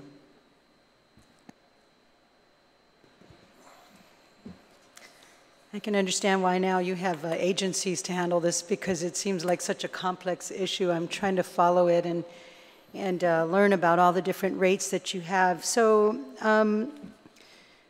I guess a couple of my questions is, so you don't really have a specific rate schedule. It's just based on their usage then for the condominiums. Yes, it's not based on condominiums or residential home or anything. It's really based on the meter that they ask for, and that meter is based on two things. One, what is the estimated usage for that particular building? Because we're not going to give big condominiums as an R meter, right? We have to give them the big meter to handle that amount of energy that's coming through. So again, it's really based on what their intended energy usage is. So do you, does the PUC, do you take a look at their previous billings and then, and does the rate change like within, could it change within 6 months, a year? That's correct. The billings are monitored automatically. So that if you consume 5,000 kilowatt hours, or for example, you are Schedule G now, and you consume 200 kilowatt for 6 consecutive months, then you will be automatically pushed up to the next schedule, a higher rate, and that's in the rate. That's in the rate schedule. Okay. So if you look in the GPA One Power Authority website under rates, there's all the different classes, and it specifically says under what energy use, what triggers you from this level to the next level. So that's why what the chairman, our CCU chairman was mentioning earlier, is that there are residential users out there that are really not under Schedule R, which is what we're talking about here. They're under Schedule G, even though they're residential, because they're consuming more than 5,000 kilowatt hours per month. Okay, so that could change then. The rates can change based on their historical usage, whether it's one big meter or 10 separate small ones. That's right? correct. Okay, so I'm just trying to imagine that maybe if someone is utilizing a condo with just one big meter, how that could possibly be a disadvantage to them as one single user, because maybe someone else within that condo unit is using, the consumption is more. So I could understand where there could be, that's probably where the disconnect is that it could possibly be a disadvantage. I do have a question for Attorney Hureki. Is there a fee for petitioners to file a docket for the PUC? No. There's no fee at all, so it's absolutely free if they wanted to just go in and Yes. file a docket. Okay, I just thought maybe there might be a fee for that. I guess, yeah, I'm still trying to understand the whole concept, and I think I'm getting it. But I think the more that I listen to testimonies on both sides, the more I will understand where I'm going to, or if I will support this bill or not. But it is very enlightening, and I'm sure that all the conversations that we're having right here in this bill is going to help the people also to understand what's going on. Thank you, Mr. Chair.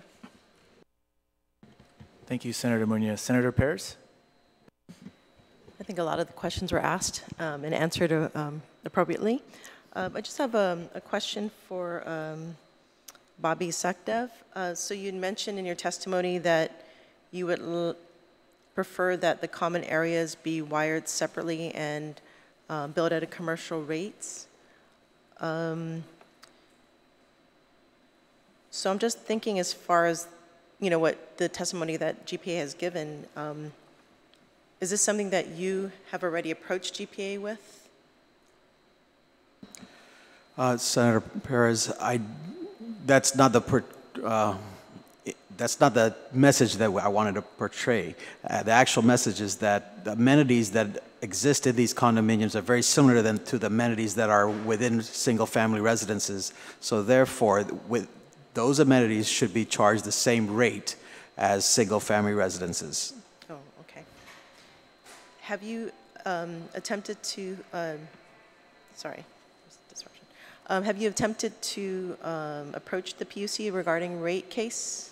Not me personally, no, ma'am. Okay. Is that something that you would be open to? Yes. Okay, thank you. Mm-hmm.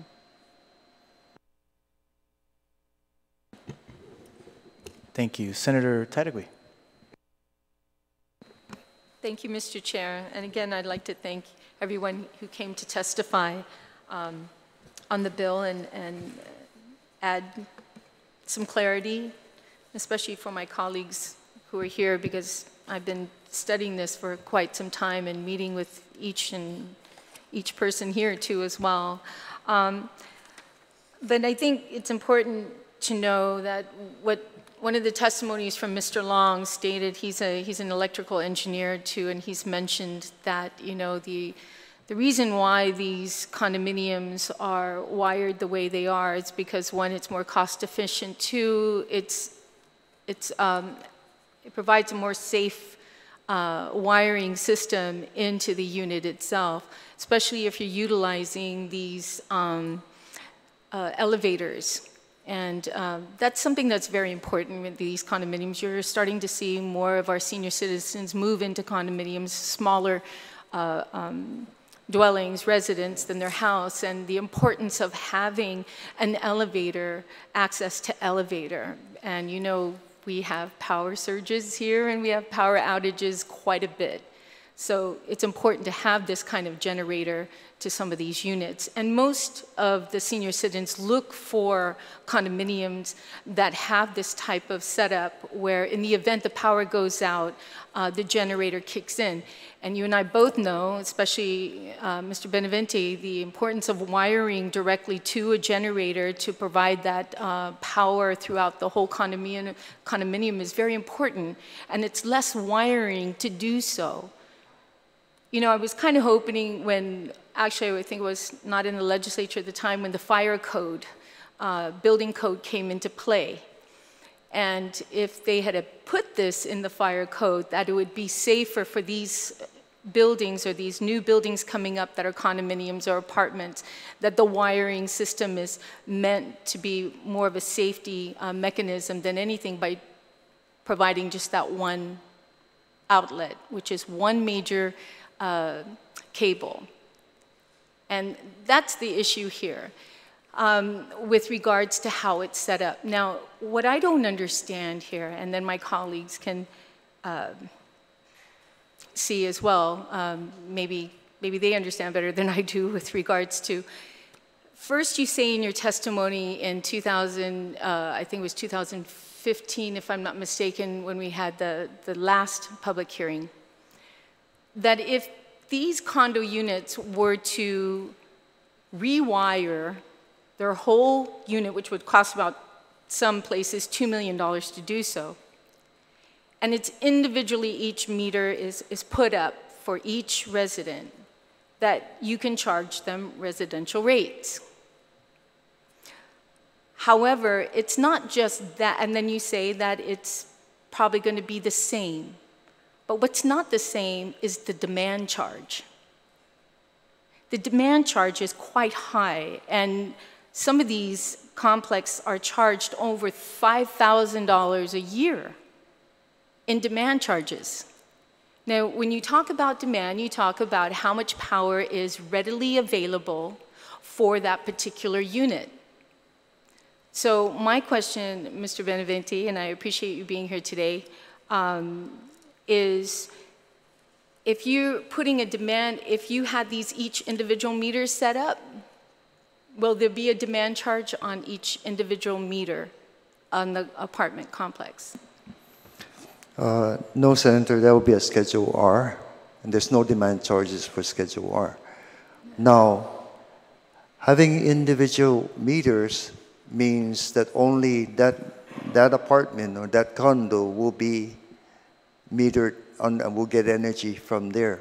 So therefore, it reflects a typical residential customer. So therefore, there's no question about they'll pay the $15. Remember that the chairman mentioned earlier, there's a $15 fee for each residential customer, fixed rate. For the for Schedule J or so, it's $38. See, so now all of the individual meters, the 40 units in there, now we each paying $15, just like any other customer. So when you start adding up all these costs, this is what this is showing. If you look at that, you see that for several of the customers, and again, these are customers that we just took their January billing and just recalculated. Their changes were somewhere 2%, 3.2, 1.4, 4% of what they would have been paying if you consider them a residential customer. But then there are some that say, okay, 19%. But that again is because their capacity factor is lower. And really, what that is saying is that condominium should take a look at how they operate. How do they run what systems are there that's actually taking a lot of energy just for certain times of the day and it's costing them a lot of money. The other way to see it is they could save themselves 15% or so by doing something within that condominium. So again, by having individuals, then there's no question about the rate. And then if the individual in that one condo consumes more than 5,000 kilowatt hours in a month, they get kicked up just like anybody else to the next rate structure. But I could understand, though, that some of these condos would take millions to restructure that. But again, that's how it was built. And I venture to say, I'm not, maybe I shouldn't be saying it, but back then when they're building issues like this, I think it was cheaper to do it at that point.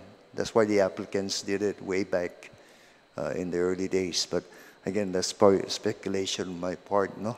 But now the point is that the users are condo or residential type users. And so I could understand why their perception is that they're not being treated fairly, no? And perhaps like somebody work on something with the PUC and ourselves work on to show that, yeah, is it fair or not fair, no? Okay. Thank you, Mr. Benavente. And then again, I want to stress the demand charge, anywhere from $300 to $600 a month for these condominiums is quite substantial. And that trickles down to the homeowners that are, the residents that are living in these multifamily homes have to incur. So the other thing I'd like to bring up, lastly, Mr. Chair, because I know we have another bill coming up, I'd like you to look into something that was brought to my attention and I experienced myself. Did you realize, Mr. Benavente, that individuals who want to take advantage of using energy efficient appliances, whether it's air conditioner or refrigerators, stoves, we all want to be a part of saving energy here, that they are not allowed to participate in this rebate because they are being charged commercial rates? Because they are not in the regular, what you call residential R-type category. And again, it's really a matter of availability of funding, for one. And secondly, there's a whole bunch of programs that are getting ready to be rolled out under DSM. You're only seeing a few of it. And so it's not saying that these condo owners cannot be applied to the rebate. We just have to get the sources of funding. Now, this is where you probably heard, and there's been criticism of the program. It's not saving. Why should we do it? But this is where we're a strong proponent for DSM, where we provide some rebate to a customer to reduce their air conditioning costs by putting in energy efficient air conditioning. That helps everybody throughout the island in that we're saving energy, we're not burning fuel. because they're using less energy. And therefore, we're not bearing expensive fuel because when you save, you're taking from the top end of the totem pole. We run our more efficient units first, and then the less efficient at the end. So when you're saving, you're reducing your total fuel cost for the whole system that way. So the answer is the program wants to continue. Allow, and I've been asked already, can we add them in? And said, not yet, until we get the funding for all of this. Because there are also commercial customers that are commercial or higher air conditioning units that are in the program. It's just that we don't have the funding for them yet. Mr. Benavente, it's very unfortunate that residents are penalized and not encouraged to buy energy efficient appliances because they can't be a part of this rebate. So I'm hoping that you can look into that, ASAP, because we definitely want to encourage people to buy more energy saving appliances now and be a part of that. So it's not Yeah, Senator, this was a pilot program that we wanted to start. And we started with the PUC. They allowed us to do some things. We took some seed money. The problem is GPA doesn't have any other source of funding except the ratepayers. So whenever we give a rebate out to somebody, it has to come from somewhere else. This is not federal money? No, this is not federal money. It's under GPA. It's GPA. To encourage our residents and our homeowners to energy efficient. Let me go a little bit further so you can better understand the program. We want to do this for anybody. There are a lot of nonprofits out there who have approached me and said, Joey, if you could let us buy the more efficient air conditioners and give us a rebate, we would buy them, and we would save on our power bill. And we said, yes, we want to try and work this.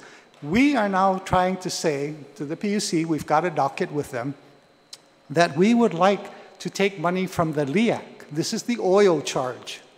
And the concept is that if we are able to save energy, we will burn less oil. So therefore, from the LEAC charge, let us take some of that money and put it into this program.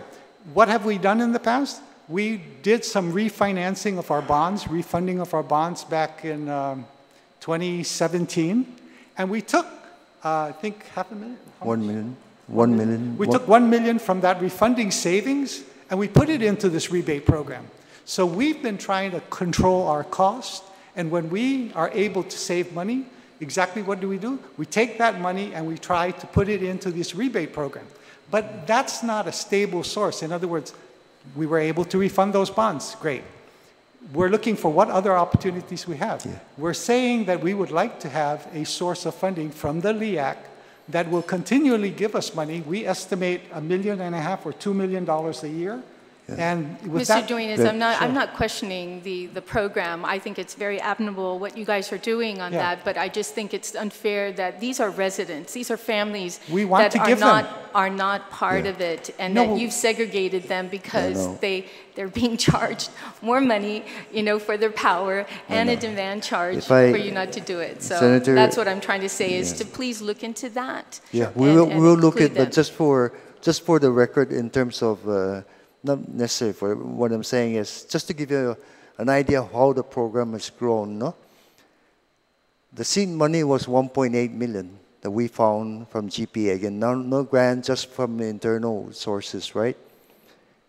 And we started a program.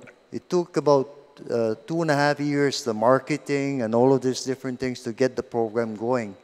This program now is starting to grow exponentially. Okay. So since then, we took the 1.8, then the savings of 1 million from the refinancing, that made it 2.8 million. And then we just added another million from our budget. We make it 3.8 million now. And we have already serviced around 7,000 customers. So now we're saying, this is where we're here today. Now we're saying, please help us find a source of funding because we don't want this exponential curve to flop. Because it's a good program, because again, it helps the customer save money, no? So that's kind of why we're trying to push to find a funding for this. Not just something we can get out of our budget every year, but more consistent funding so we can, in the English, let go of this whole program, no? And get it, because I think it's really a big savings to each residential or each consumer, no? Thank you. And thank you, Mr. Benevitti, and thank you, Mr. Chair, for this opportunity. Appreciate everybody being here today. Thank you. Thank you. And if there are no further questions, that will... I just have a final comment. I know there's a lot of debate about the rates and how they're calculated, but you know, I've had this struggle. Also, I used to represent these agencies when I was Administrator at GITA, the Governor's Economic Advisor, and there was a talk about potentially losing the resident as a category. I think that would be a mistake, because if we're not developing policy and procedures around an actual resident, it's really gonna hurt their chances. I mean, the average resident's not gonna understand how to file a PUC, whatever, right? I mean, like even filing, I mean, I understand, you know, that's the procedure, but we're here not because Cortex gonna benefit, make more money or less money from any of these policy changes. Really, it's passed along to the customer. And if we're not looking at the customer as, you know, how we make our decisions, it's really going to lose sight on a lot of things, because you can argue either way. Whether it comes to like how we're billed, what is the actual cost? You know, like for instance, what is the cost of providing water if the developer has to set up a water tank, right? I mean, whose cost is it? Is it the cost of the utility agency? Is it the cost of the actual resident? At the end of the day, the profitability, all these things are determined by the market and financing regulations, whether it comes to housing or affordable housing or whatever program you're using. But what makes a difference is the actual customer. I mean, are there enough customers, and can they afford this type of living, this quality of living? And if not, that means we can build less homes or less residences, less affordable homes. It doesn't mean we make less money. It just means that there is less available for the residents. And I think that's what we have to center the argument around. Because I don't think GWA or GPA is trying to do anything that is unfair. I think a lot of these issues are like, it's a problem in the system, right? And so is it cheaper to manage 1 meter versus 50 in a building? I don't know, I don't work for the utilities. But I think if we focus the efforts around the actual resident, you know, we have a consumer price index that goes up every month, and it's only gone up. The average person making money on Guam hasn't been able to afford an average home for decades. And so we have to look at that issue. And I agree with Mr. Beneventi, changing things in the legislature when it comes to rates and stuff, it's a concern. But I think we have to look at how these things are structured. And are they structured to help the actual resident? Because that's who, at the end of the day, the ratepayer is a taxpayer, is a voter, right? And so when it comes to development, companies like ours, we're going to provide the housing, we're going to build the housing, but we're not going to absorb that cost because it's not financially bankable, basically. And so who ends up paying at the end of the day is the resident. And so by losing them as a customer, I think that's a dangerous thing. I think, you know, we can work with the utilities to come up with something that makes sense, but I wouldn't just categorically ignore them as an actual paying entity, because they're the ones who need the help the most, I think. So that's my thought on that. Thank you, Mr. Taitino. And thank you, everyone, for your testimony today. That will conclude testimony on the public hearing on this bill. Mr. Chairman, if we do see a need to supplement the record, could we supplement the record within 10 days? Is usually? Yes, yes. Okay, thank you. You're welcome. Yes.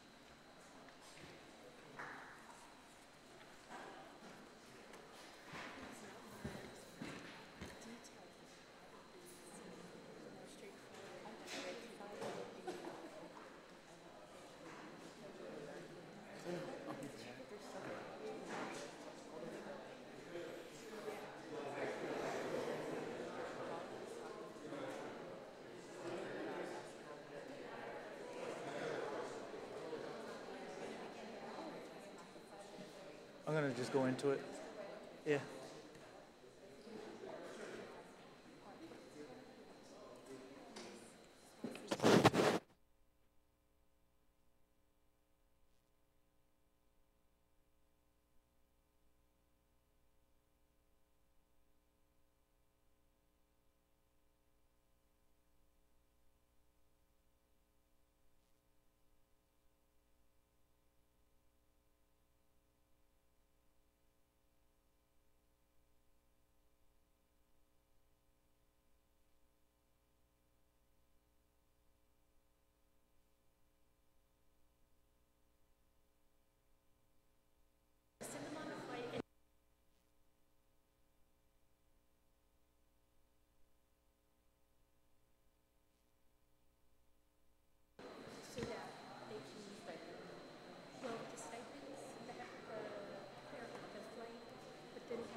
All right, this afternoon's public hearing will continue. Right now, we will continue. The second half of the hearing will be on Bill 34-35. And we'll begin with a brief statement on the bill.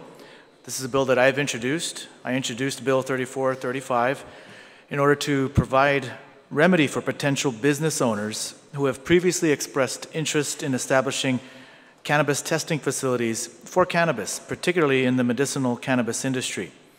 Current law dictates that at least 51% of licensed medical cannabis businesses shall retain ownership by legal residents of Guam who have maintained continuous legal residential address on Guam for no less than 3 years prior to applying for a medical cannabis license.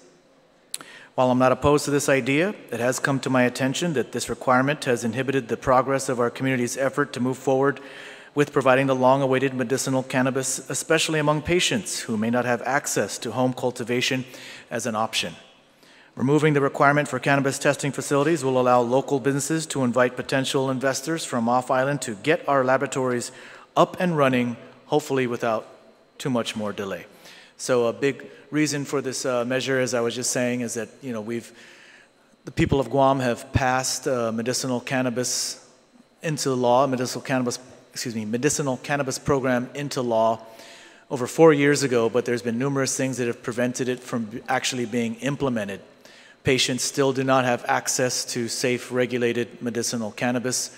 One of the issues at hand has been the lack of a laboratory. There's been several reasons cited by various people for the lack of a laboratory. One issue that's been brought up to me is that this 51% local ownership requirement makes it difficult for off-island companies to want to come out to Guam and invest money in something that they will be a minority shareholder in. And that's one of the stumbling blocks to getting investors out here to open up a laboratory, especially considering the cost of a laboratory. Laboratories have been estimated to cost anywhere from $700,000 to over $1 million. So with that, after hearing from different people in the community, I decided to introduce this measure that would, in effect, remove that requirement and allow off-island investors to come in so that they can set up a laboratory to test medicinal cannabis here on Guam. And now I'd like to call up let me first recognize the senators who are here with us for this part of the hearing.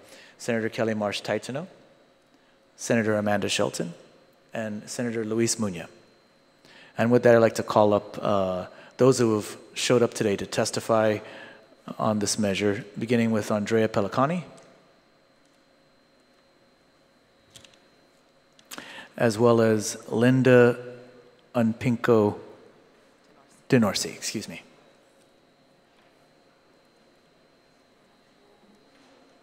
You can both have a seat at the same time. Ms. Pellicani? I heard that Mrs. Denorsi's in a hurry, so I'd be happy to defer to her, allow her to go first. Oh, thank you. It's not that I'm in a hurry. I have so much work to do that's waiting for me. No problem. You may proceed. Thank you very much. Good afternoon, Senator Clynton Ridgell, Committee on Economic Development, Agriculture, Transportation, Power and Utilities, and Emergency Response, and of course all our senators up there of the 35th Guam Legislature. My name is Linda Unpinko Denorsi. I'm the Director of the Department of Public Health and Social Services, and thank you all for your support in my confirmation hearing before I move further.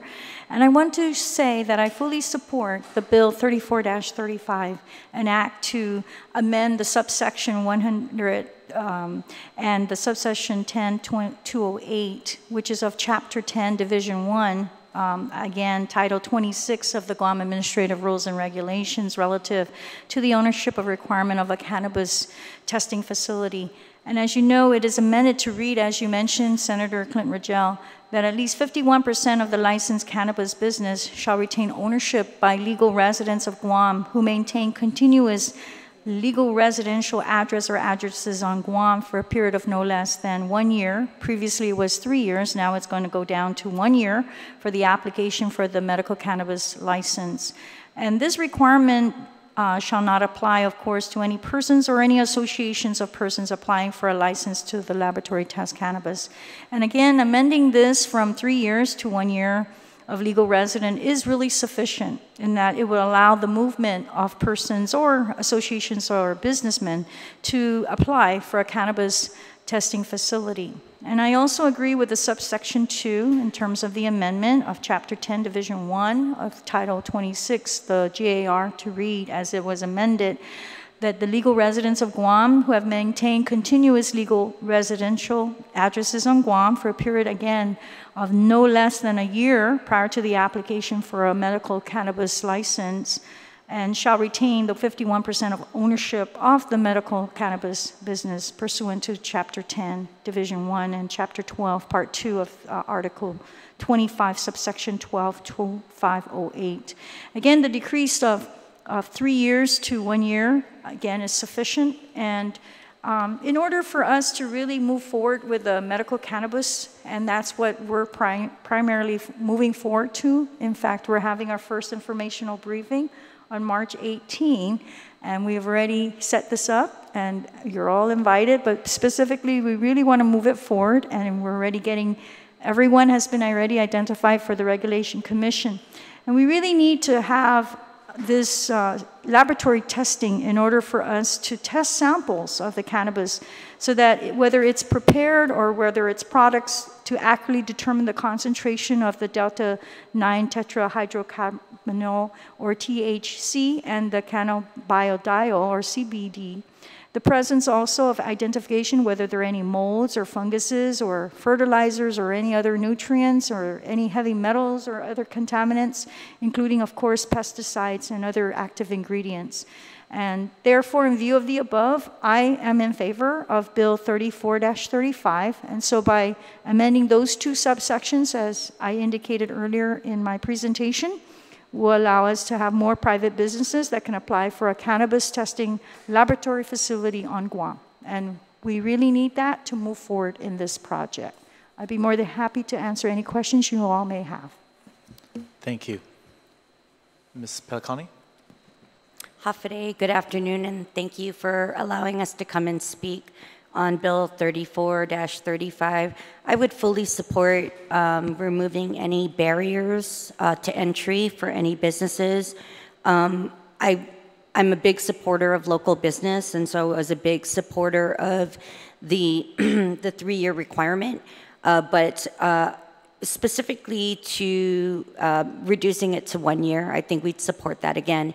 It's been how many years, and if nobody stepped forward, then it says a lot to me about the investment risk that's out there for people. Now, with regards to a lab, I've spoken to a few labs. We actually brought in Gobi Labs at one time.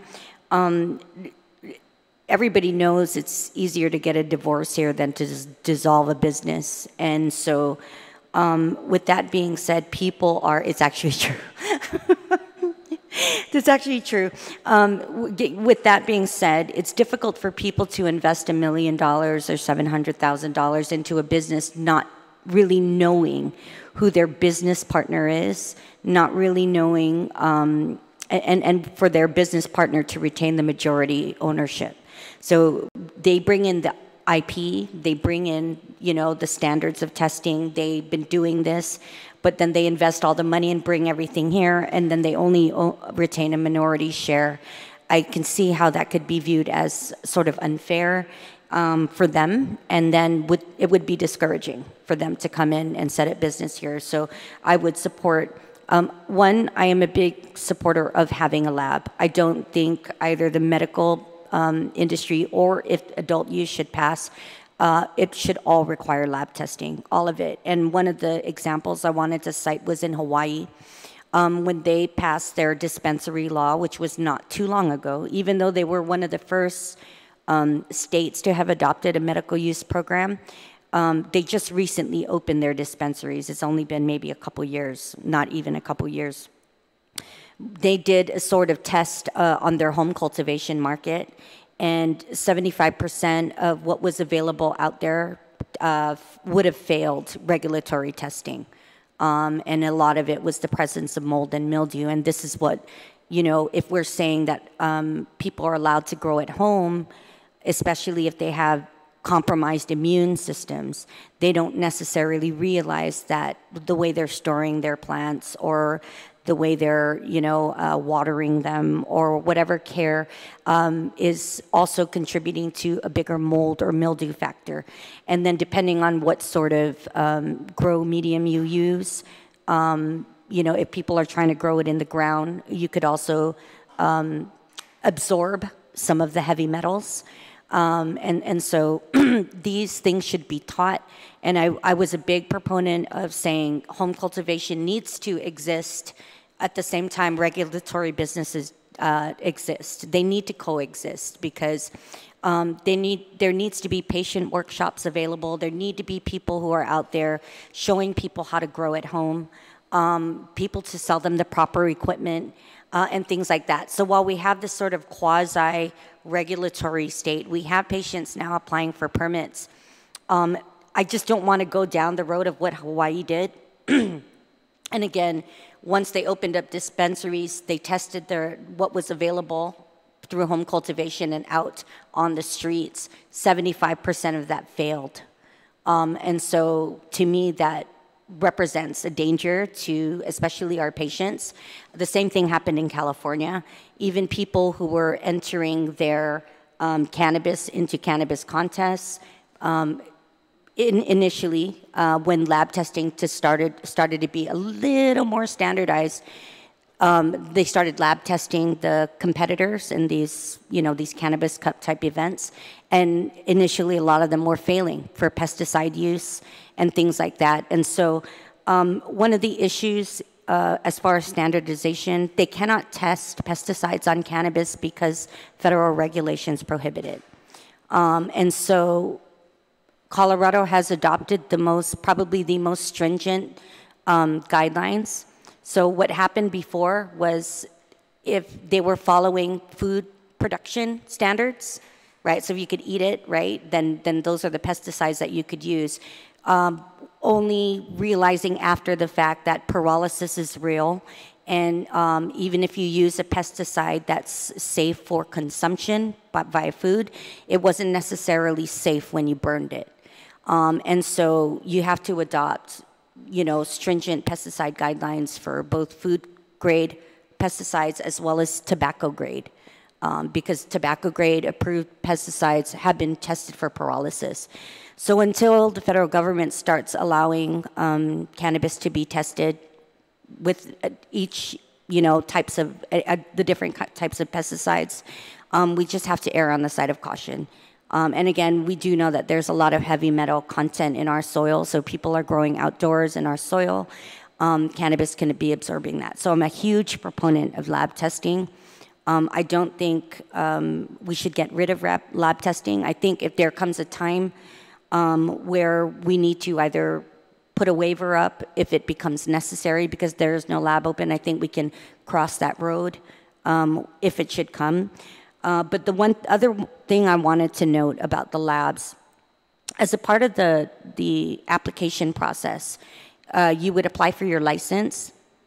By law, you have 9 months to apply for your permit. Now, if you were a lab looking to invest, it would probably only take you maybe 2 to 3 months to set up your lab. But would you put the money in before any cultivator applied for a license, knowing you only had 9 months to apply for a permit, and then you're going to be paying rent for a year, you're going to be hiring an operator for a year, you're going to be hiring biochemists. So you're essentially ready to open when no cannabis cultivator yet has applied for a license. I don't think there's any businessman who would go with that. They would wait probably until somebody applied for a cannabis cultivation license before they attempted, because again, there's a very limited window for you to apply for your license and then for you to apply for your permit through public health, and it's only 9 months. So I just wanted to get that part on the record because I don't entirely feel that getting a lab here was the most difficult thing. I firmly believe it was a sort of manufactured crisis. Is it a barrier to the program? It could be. I don't think we're there yet. Because, like I said, we've not even had a commission meeting, which I'm glad Mrs. DeNarcy's here because I know she's going to change that.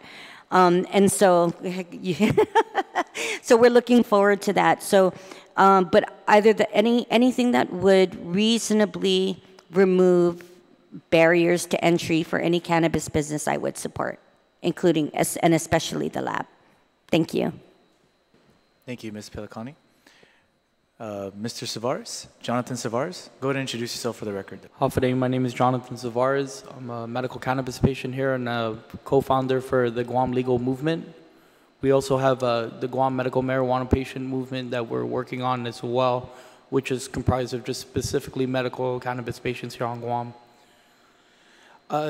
We've been chiming about this with a bunch with our group of patients that we work with. We would like to see it stay local, but at this point in time, it's been 4 years. 4 years that no local entity has stood up to make moves. I believe Senator Rodriguez in the previous legislature introduced a piece of legislation which was similar to this. We either have to unite and say that we're going to stick with the idea that, and ultimately what it came down to was we need to unite and say either somebody on Guam has to step up and do this, or we have to find somebody who will. There are patients who are waiting for now there's over 70, last number I heard was 67. I've talked to at least 3 other patients since then, so 70 plus patients now currently who are certified to use cannabis here. I urge us to finally figure a solution for this issue. I know that Director Donorsi is standing up. On the 18th, we do have the first unofficial, or has it become official? Unofficial, last time I heard, convening of the board, and that will move things in the direction that we have not seen thus far. Thank you, guys. Thank you, Mr. Savares.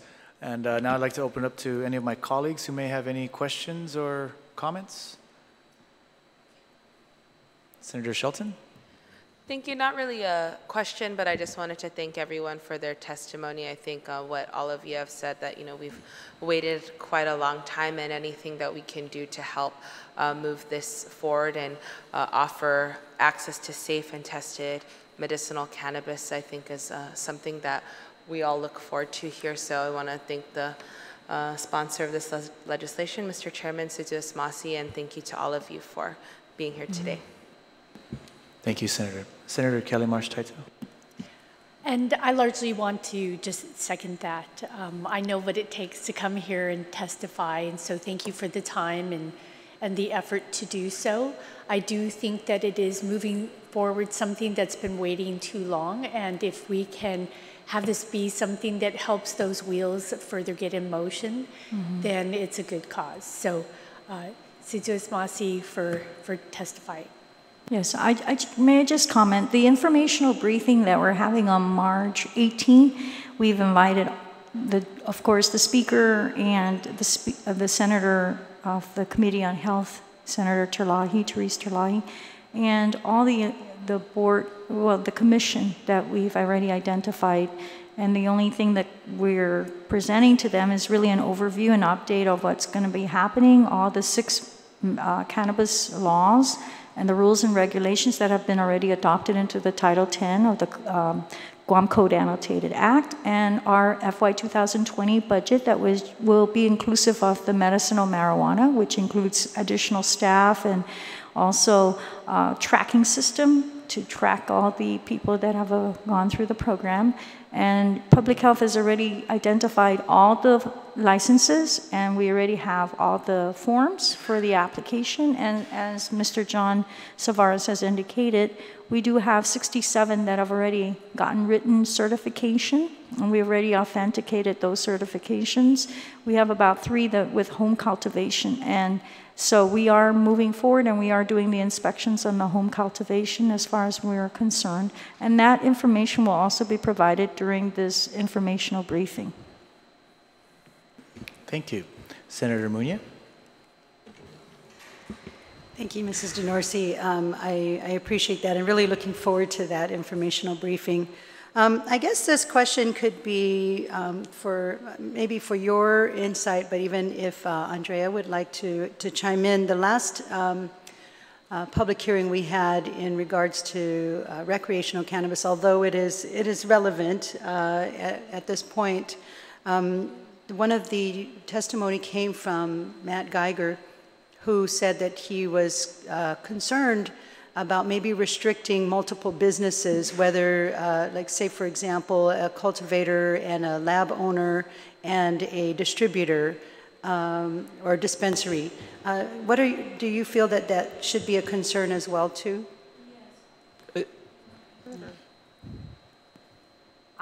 I can answer to my perspective as far as I think it should be all separated, because you have businesses and the laboratory will test on everything from if they're going to have the products coming in before they go into the dispensary. So it's from seed to sale. So what that means is from the time they're planted, which is the cultivation part with the farmers or whoever is going to prepare that, to the manufacturer. So they're going to produce it, they're going to get the products ready, and then the dispensaries where they are going to sell it, and they're going to identify how much TCH and THC in terms of concentration and so forth. So I think that different businesses is like a check and balance. You don't want the same company, because how would you know that it's safe if you're all from the same businesses? And that's my personal opinion. It's just like having a three legislative, executive, and judicial branch. There's a purpose for that, so you have the separation of powers, and second of all, to make sure you're all in check and balances. So I think it's pretty much a little bit like that same concept. I don't know if Ms. Pelicani would agree with me, but that's my personal perspective. She can comment. I agree, actually. I know earlier on for the medical cannabis program, there were concerns about wanting a vertical integration. Well, our program allows for a vertical integration. It doesn't prohibit it, but it also allows for people who want to open, let's say, just a manufacturing company. So it has that sort of flexibility.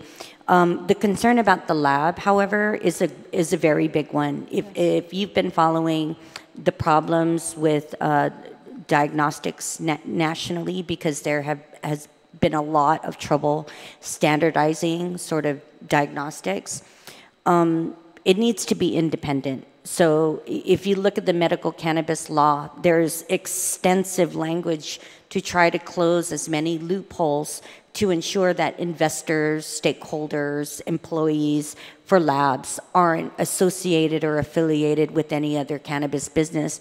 And because it's highly unethical and it's a conflict of interest. So you could essentially fail your competitors if you're affiliated, but also not to limit to one lab.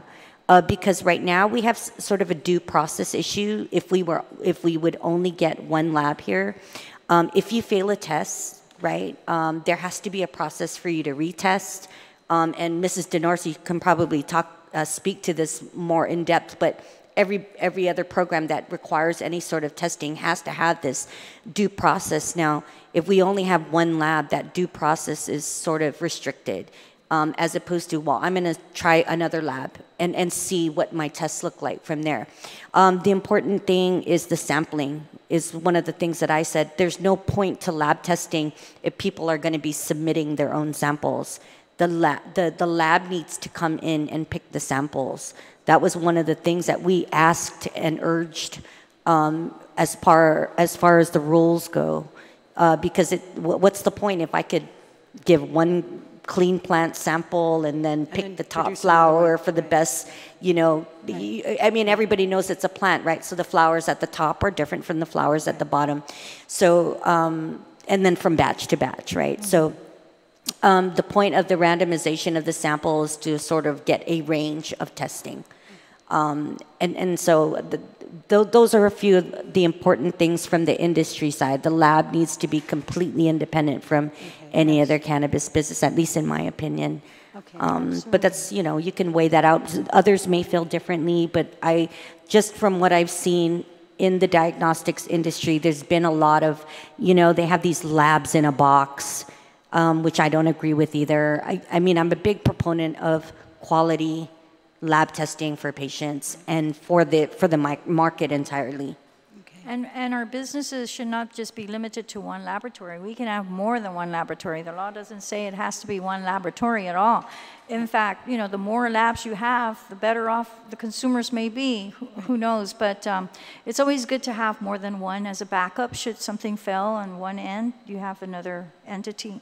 It's just like here on Guam. I mean, yes, we're only limited to diagnostic laboratory services, but then we had another lab that opened Lab Tech, but then Lab Tech, you know, sold their business to DLS. Right. So you never know what can happen in terms of the business perspective. But I always believe that it's always good to have a second opinion. I mean, just like you go for medical treatment, if you're not satisfied with one doctor, you can always go and get a retesting done for whatever procedure or diagnostic, any radiology or what have you. So I'm just giving an example from the clinical perspective and as well from the business perspective. The law doesn't allow you to just have one lab. That's what I'm trying to say. So that if you have more, but I agree totally with Andrea.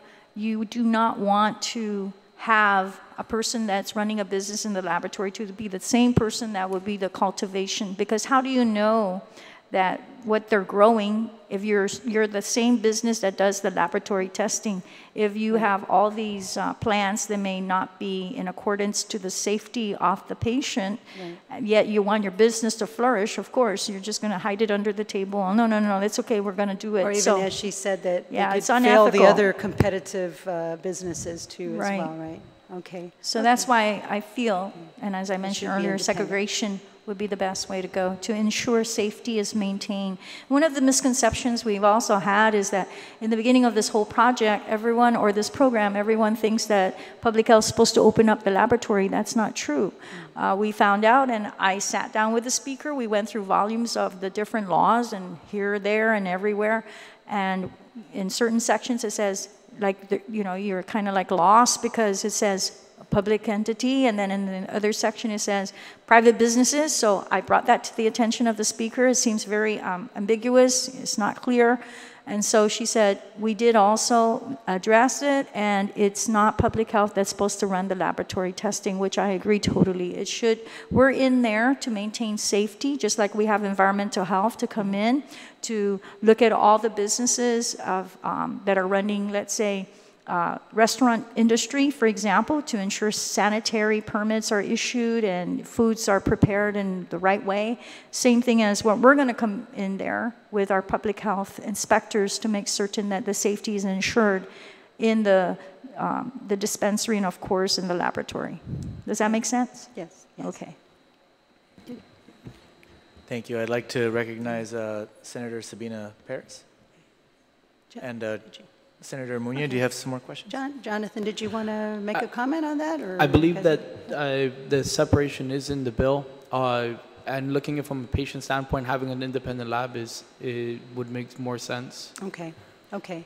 I just wanted to get a feeling from the panel that's here to testify in regards to that. And I know that, again, this is our amending the existing law.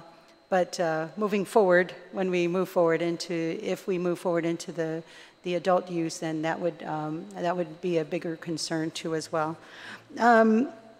So just do you think that maybe this might give? I mean, not that there's a whole bunch of labs that's right now at the table, unless there is. I don't know if this bill passes. Do we already have a lab that's already ready to set up as soon as possible, or? I can answer that question because they have to come into public health to pick up an application for laboratory testing license. Okay. We only have one individual pick up, but nobody has submitted any application for a license at this point in time. Okay. However, I've heard, not only from Andrea, but there are private businesses, I've heard it also from the speaker, that are looking into the interest in that. So I believe one of the obstacles could have been the long-term residential requirement, a residency requirement rather. And so this would be one of the impetus to overcome that stumbling block should that occur. And like Andrea said, we know that if somebody's going to set up a lab, like Senator Ridgell said, you want to invest $1 million or more. You're not about to take off. Once you start your business, you want to make sure your business grows and it flourishes. And I think that changing some of these laws will help to move it forward, and I think that's the direction we're heading so that we can get those potential private businesses to make that decision to move forward. Does that make sense? Yes. Well, I'm looking forward to that because, you know, part of the whole home cultivation clause that was added into the medicinal cannabis side was there was a sunset clause. There was a, so once the lab is in place, then that would cease. But I'm hoping for the patient's sake, because basically that's all we were here for really is for the patient's sake, and that we have a lab already ready, and I'm looking forward to that if this bill should pass. Thank you, Senator Muña. Senator Taitagui. Thank you, Mr. Chair, and thank you for being here today. I'm glad to see that, you know, everyone here that's here today is all in favor of this bill. There's no one opposing it, so I feel comfortable supporting it as well. I have at the beginning, actually. But just a real quick question. Mrs. DeNorsi, you mentioned there is a meeting coming up, an informational briefing. What day is that? Yes, that's March 18th. It's at 3:30 at the Governor's Small Conference Room in Adelup. All the letters went out yesterday via email, electronic, and that went to all the commission that have been identified already, and the legislature has a representative also. And that's Eileen Yamashita. We sent all that information out already. Yes. Okay. The governor and lieutenant governor will also be there, and the speaker has been invited to make a few remarks. I know she's off island, but a representative's Alan's gonna represent her. And we'll be able to attend that meeting as well? Sure. Okay. We'd like to. That's all I wanted to ask, if we I'm can come open to. public accountability. Okay. Well, thank you so much, and thank you for being here. Thank you, Mr. Chair. Thank you, Senator Taitagui. Senator Perez? All right, there being no more questions or comments, that will conclude today's public hearing on Bill 3435. The committee will continue to accept written testimony for Bills 3735 and 3435 within 10 days from today, or you may sign in to state your position. You may also provide written testimonies to our office at 238 Archbishop Flores Street, Suite 906 of the DNA building in Hagåtña, Guam. You may send testimony via email to sen.cridgell@teleguam.net or by fax at 671-475-4768. This now concludes our hearing for today.